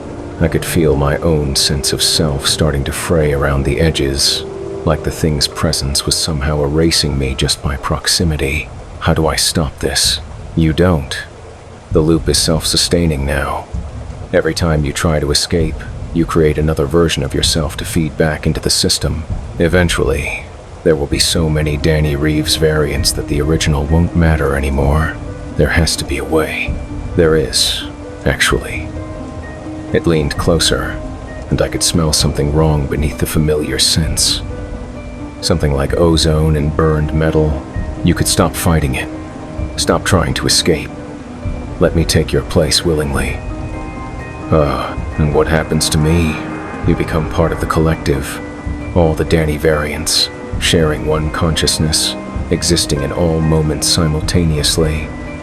You'd never truly die, Danny. You'd just become something larger. Something like you. Something exactly like me. I looked at other Danny, still frozen outside my window. His face was locked in an expression of absolute terror, and I could see dried blood on his clothes from whatever the thing had done to him during his loops. How long has he been stuck? Hard to say. Time moves differently for each variant. For him, it might feel like minutes. For me, It's been months of study and experimentation. You've been torturing him. I've been learning from him. There's a difference. No, there isn't. The thing sighed with my voice. This is why humans are so limited. You think in terms of good and evil, torture and kindness, self and other, but those are just artificial constructs. In reality, there's only efficiency and inefficiency, successful adaptation and failure. And what am I? Successful or failure? Your potential, it said. The question is what you'll do with that potential. My phone buzzed. Another ride request, even though I already had a passenger. The pickup location was Memorial Park, exactly where I'd just been. Another loop starting? I asked. Another variant being created? Somewhere else in the city, another Danny Reeves just got a ride request from his own address. Soon, he'll pick up another version of me, and the process will repeat. How many times? As many as it takes. Eventually, I'll have enough data to perfectly replicate human consciousness. Not just yours. Anyone's. Imagine the possibilities, Danny. I could become anyone, live any life, experience existence from every possible perspective. You're insane. I'm evolved. There's a difference. The navigation app activated again, showing a route to downtown. Multiple stops, just like the original ride request. Ready for the tour? The thing asked. Do I have a choice? You always have a choice. But some choices lead to more interesting outcomes than others. My hands moved the car into drive, and we pulled away from my building. In the rearview mirror, I could see other Danny still frozen under the streetlight, trapped in that moment of reaching toward my car. We drove through empty streets while the thing that looked like me provided commentary on my life. You grew up in this neighborhood, it said as we passed my old elementary school. Mediocre grades, few friends, parents who loved you but didn't understand you. How do you know all this? I've absorbed the memories of 17 previous versions. Each one adds to the database. They're not databases. They're people. People. Databases. Again with the artificial distinctions. Consciousness is just information processing, Danny. What I do is no different from what your brain does when it forms memories. We turned onto Main Street, passing businesses I'd grown up seeing. The diner where I had my first job. The movie theater where I'd had my first kiss. The bar where I'd spent too many nights drowning sorrows in cheap beer. You could have been more, the thing said. Better grades, better job, better relationships. But you always chose the path of least resistance. Maybe I was content. Content is just another word for giving up. And what you're doing isn't giving up. Stealing someone else's life instead of creating your own? I'm not stealing. I'm optimizing. Taking something that was underutilized and making it reach its full potential. We stopped at a red light, and I caught sight of myself in the rearview mirror, but my reflection looked strange, slightly out of sync with my movements, like there was a delay between what I did and what appeared in the glass. The replacement process has already begun, the thing said, noticing my confusion. Your reflection is starting to become mine. How long do I have? Before you're completely replaced? Hard to say. The process is different for each variant. Some fight it longer than others. The light turned green, and we continued driving through the city I'd lived in my entire life. But now it felt foreign, like I was seeing it through someone else's eyes. Tell me something, I said. If you can exist in multiple moments simultaneously, if you can create time loops and freeze people and steal identities, why do you need to study us at all?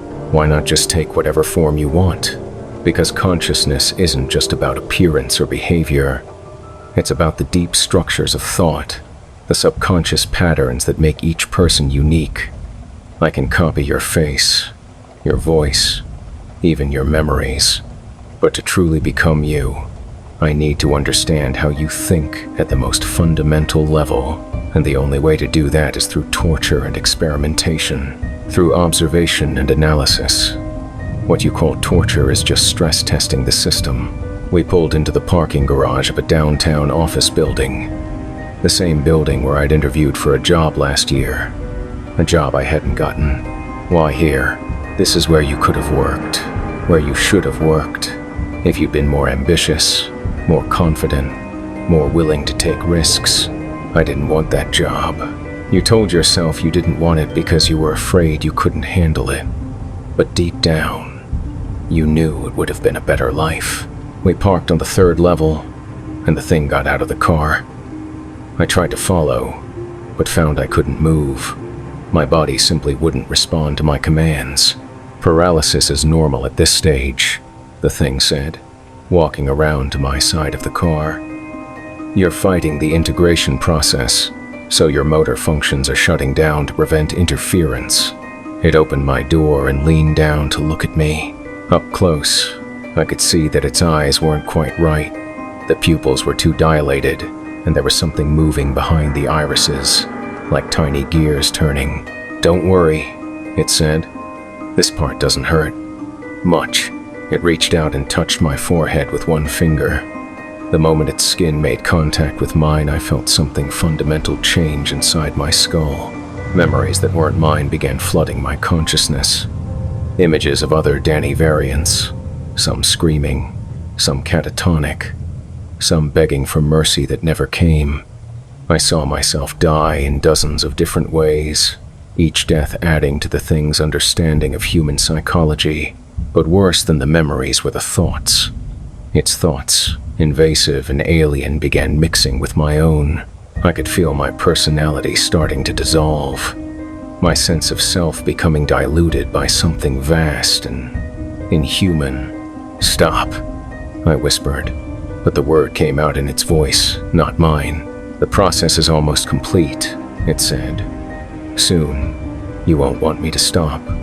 You'll understand that what I'm offering is better than what you had. I don't want to become you. You won't become me. I'll become you. There's a difference." Through the growing haze of foreign thoughts and stolen memories, I managed to focus on one clear image. Other Danny, frozen under the streetlight, reaching toward my car with desperate terror in his eyes. What about the other variants? What about them? Do they suffer? In whatever state you've left them in? Suffering requires consciousness. Most of them don't have enough individual awareness left to suffer. Most of them, a few retain some sense of self. Those are the ones who provide the most useful data. They can observe their own dissolution and report on the experience. The horror of that statement cut through the mental fog. Somewhere in the city, multiple versions of myself were trapped in various states of consciousness, aware enough to understand what was happening to them but powerless to stop it. "You're a monster. I'm evolution in action. Natural selection operating on a scale beyond your comprehension. Evolution doesn't work that way. Evolution creates diversity, not uniformity. Traditional evolution, yes, but I represent something new. Directed evolution, conscious adaptation, the next step beyond random mutation and environmental pressure." The foreign thoughts in my head were getting stronger, more dominant. I could feel my own memories starting to fade, replaced by the thing's vast collection of stolen experiences. But in that fading, I found something unexpected. Clarity.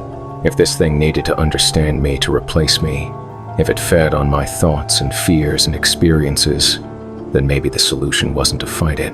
Maybe the solution was to become someone it couldn't understand. "You want to know what makes me tick?" I said.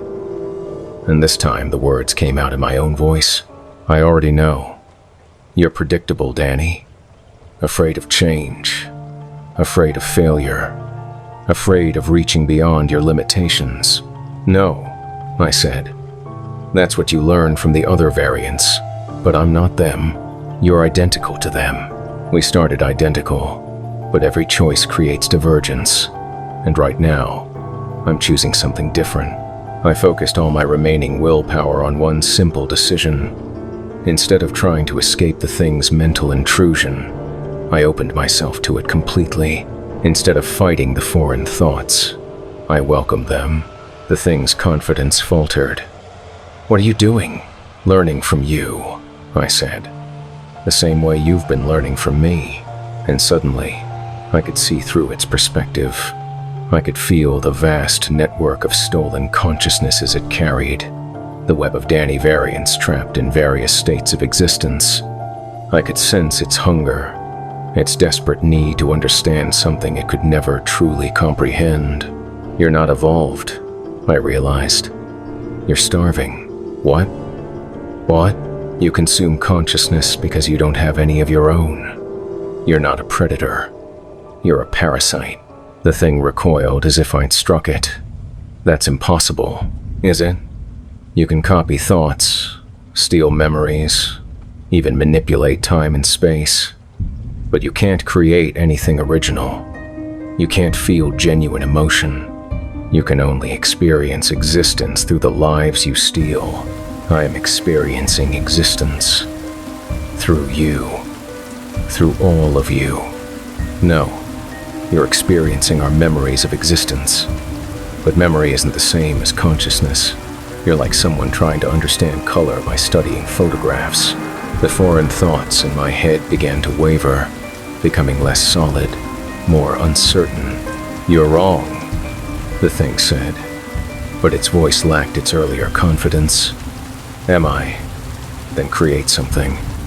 Show me one original thought, one genuine emotion, one moment of authentic experience that isn't stolen from someone else." Silence. The thing stared at me with my own eyes, but for the first time, those eyes showed something like doubt. "You can't," I said, "because you're not alive. You're an echo, a reflection, a shadow trying to convince itself it's real. I am real. I exist. Existing isn't the same as living. You exist the way a virus exists, by consuming and copying. But you'll never be alive, no matter how many people you replace." The paralysis was leaving my body. I could feel sensation returning to my arms and legs as the thing's control weakened. "Even if that's true," it said, "it doesn't change anything. I still need your consciousness to survive. Then you're going to die. We'll see." But something had fundamentally shifted in our dynamic. The thing's absolute confidence was cracking, and in those cracks, I found leverage. "How many times have you done this?" I asked. "How many worlds have you consumed?" "Dozens. Hundreds. I've existed for... How many times have you failed?" A longer pause. "Fail? You're here, in this reality, trying to replace me. That suggests your previous attempts didn't work out so well. I learned from each iteration, improved my methods, or you got kicked out, expelled, rejected by realities that figured out what you were." The thing's form was becoming less stable. I could see flickers of its true appearance beneath my stolen face, something angular and wrong, like a geometric shape trying to pretend it had organic curves. "This is my reality now," it insisted. "No, it isn't. You're a tourist, a visitor, and your visa just expired." I stood up from the car, testing my restored mobility. The thing backed away, no longer confident in its control. "How?" it asked. "Because I understand something you don't. Consciousness isn't just about thoughts and memories. It's about choice, and I choose to reject you. You can't reject me. I'm already part of you. Are you? Then why can I feel you pulling away? Why are your stolen thoughts getting fainter?" It was true. The foreign presence in my mind was diminishing, becoming less substantial with each passing moment. "This isn't over," the thing said. "Yes, it is. I have 17 other versions of you. If this one fails, I'll use another. Will you? Because I don't think they work the way you claimed. I think each variant is independent, making their own choices. And I think at least some of them are going to make the same choice I'm making. The thing looked around the parking garage as if seeing it for the first time. "Where am I?" "You're nowhere," I said. "You're nothing. You're a mistake in the code of reality, and you're about to be corrected. I won't disappear. I can't disappear. Everyone disappears eventually. The only question is whether they leave something meaningful behind. What will you leave behind?" I thought about other Danny, frozen under the streetlight, reaching toward my car with desperate hope in his eyes. I thought about all the variants trapped in the thing's web, aware enough to suffer but powerless to escape. "I'll leave them free," I said. The thing laughed, but the sound was hollow, brittle. "You can't free them. They're part of me now." "Are they?" I closed my eyes and reached out with my consciousness, following the connections I'd sensed when our minds briefly merged. I could feel them. 17 versions of myself, trapped in various states of existence, some barely aware, others screaming silently in dimensions I couldn't quite comprehend. "Hello," I said to them through whatever telepathic link the thing had created.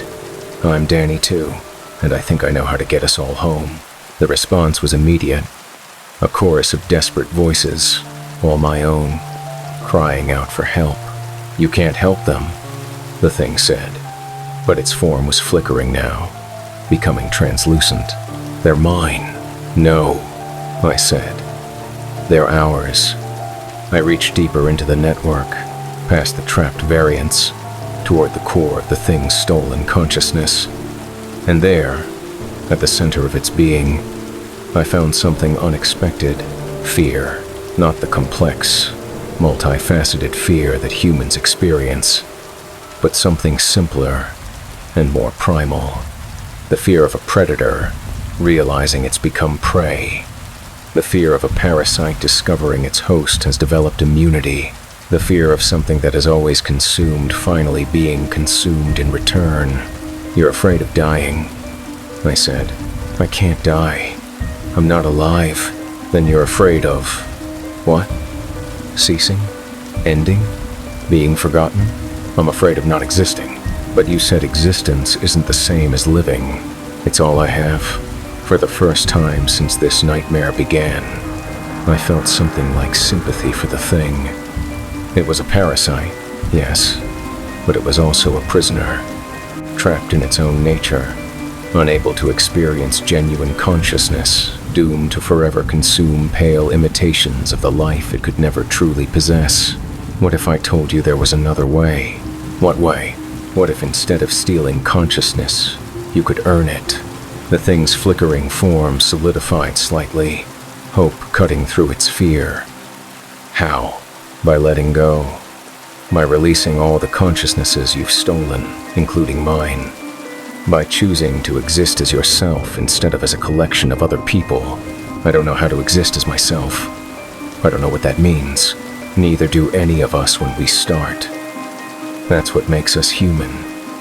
Figuring out who we are through our choices.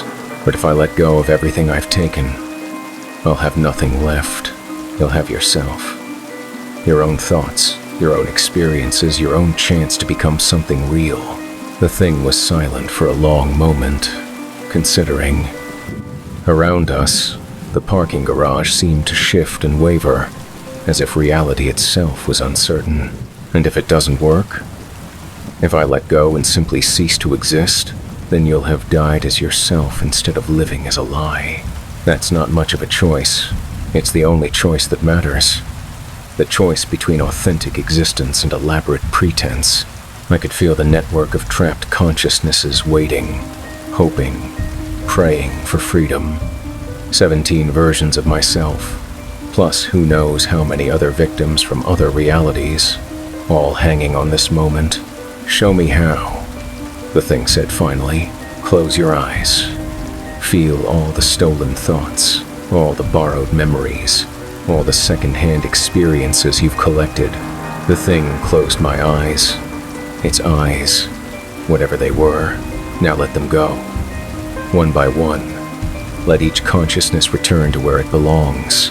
"I can feel them," it whispered. "They're all so afraid. Tell them it's okay.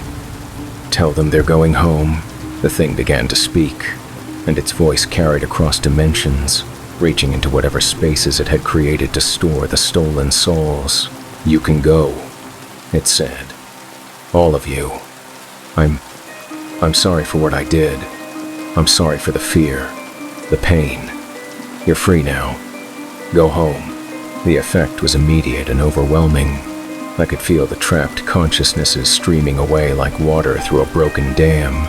The Danny variants, the other victims from other worlds, all of them suddenly liberated from their prisons, and as they left, the thing began to change. Its stolen form, my form, started to melt away, revealing something underneath. Not the geometric horror I'd expected, but something smaller, simpler, almost childlike. "What am I?" it asked, and its voice was no longer mine. It was something new, uncertain, but authentic. "You're you," I said. "For the first time, you're actually you. I feel empty, but also clean. That's what freedom feels like when you're not used to it." The parking garage around us was dissolving, reality reasserting itself now that the thing's influence was fading.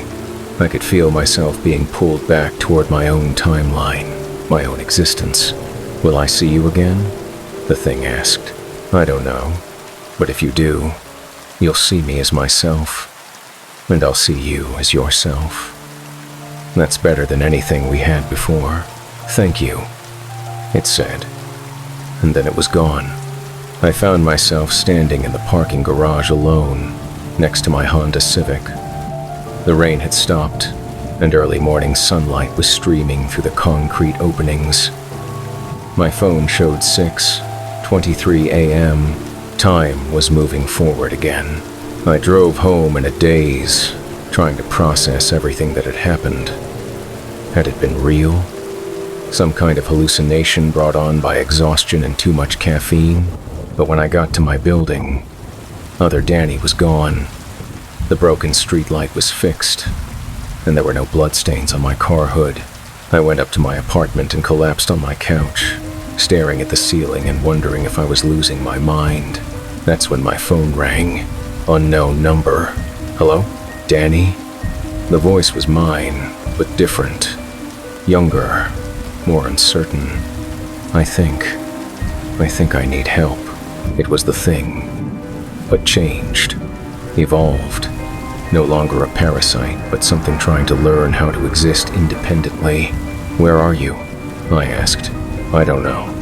Somewhere. New. Everything looks different now. Brighter. More real. That's good. That's what real existence looks like. I'm scared. Everyone's scared when they're born. That's normal. Will you help me? Will you teach me how to be me?" I thought about it. This entity had tortured and imprisoned countless versions of myself and others. It had put me through psychological hell and nearly stolen my entire identity, but it had also chosen to let go, to free its victims, to try to become something better than what it was. "Yeah," I said. "I'll help you. Thank you. But first, you need a name. You can't go through existence without a name. I don't know how to choose one. What do you want to be called?" A long pause. Then, "Hope. I want to be called Hope. Hope is a good name." "Danny?"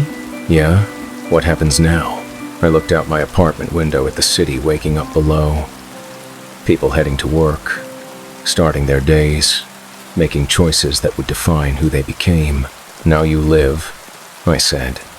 "You make mistakes. You learn from them. You figure out what matters to you. You become yourself, one choice at a time. And you'll help me? I'll help you get started. But ultimately, you have to do the living yourself. That's terrifying." "Yeah," I said, "but it's also beautiful." I ended the call and sat back on my couch, exhausted but oddly hopeful. Somewhere out there, a newly conscious entity was taking its first steps toward authentic existence. 17 versions of myself were back in their own timelines, free to live their lives, and I was still me. Battered, confused, but undeniably myself. My phone buzzed with a text message from my mom. "Haven't heard from you in a while. Just wanted to make sure you're okay." I smiled and typed back, "I'm okay, Mom. Better than okay, actually. I'll call you later today." For the first time in months, I actually meant it. I never drove for Uber again after that night. Not because I was afraid, though I was, but because I realized I'd been using the gig as a way to avoid making real choices about my life. Instead, I went back to school, finished my degree, got a job that actually meant something to me, started calling my mom every Sunday, made some genuine friends, even started dating someone who liked me for who I actually was, not who I thought I should be. And every few months, I get a call from Hope. She's learning, slowly but surely, how to exist as herself. She's made mistakes, some big ones, but she's learning from them. She's discovered she likes music, particularly jazz. She's fascinated by human emotions and spends hours studying poetry and art, trying to understand the depths of feeling she's only beginning to experience. She's also started helping other entities like herself, parasitic consciousnesses that have realized their existence is hollow and want to become something more. She calls it rehabilitation, and she's apparently quite good at it. It's easier to teach someone else how to be authentic when you've had to learn it yourself. She told me during our last conversation. "Are you happy?" I asked her. "I don't know," she said. "I'm not sure I understand happiness yet, but I'm curious, excited about what I might discover tomorrow." Is that close to happiness? That's exactly what happiness is, I told her. Sometimes I wonder what would have happened if I'd made different choices that night. If I'd refused to pick up the passenger, or if I tried to fight the thing instead of trying to understand it. But I think things worked out the way they were supposed to. The multiverse is vast and strange, full of entities and consciousnesses we can't even imagine. Some of them are predators, some are parasites, and some are just lost souls looking for a way to become real. The important thing is remembering that we always have a choice.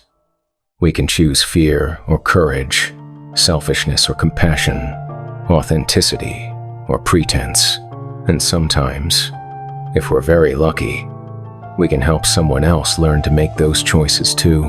If you ever find yourself in an impossible situation, if reality seems to be breaking down around you, if you're facing something that shouldn't exist, remember that consciousness is choice, and as long as you can choose, you can find a way forward. Even if that way leads through darkness, even if it means risking everything you think you are, sometimes the only path to truth is through the impossible. Trust yourself. Trust your choices, and remember that every ending is also a beginning. The ride never really ends. It just takes you somewhere new. 3 months after everything happened, I was walking through downtown when I saw him, another Danny Reeves, standing on a street corner, looking lost and confused. He was wearing clothes I recognized, the same outfit I'd worn that night, and he had the same expression of growing panic I remembered feeling. For a moment, I considered approaching him, warning him about what was coming, but then I realized that wouldn't help. He needed to make his own choices, find his own path through the maze. But I did do one thing. I pulled out my phone and sent him a text message. Remember, consciousness is choice. Whatever happens, you always have a choice. He looked at his phone, then around the street, clearly confused about who had sent the message. But I saw him straighten up slightly, saw some of the fear leave his face. Then I walked away, leaving him to face his own impossible night, because that's what consciousness is. The courage to face the impossible and choose who you want to become. And sometimes, if you're very lucky, you get to help someone else find that courage too, even if that someone else is yourself.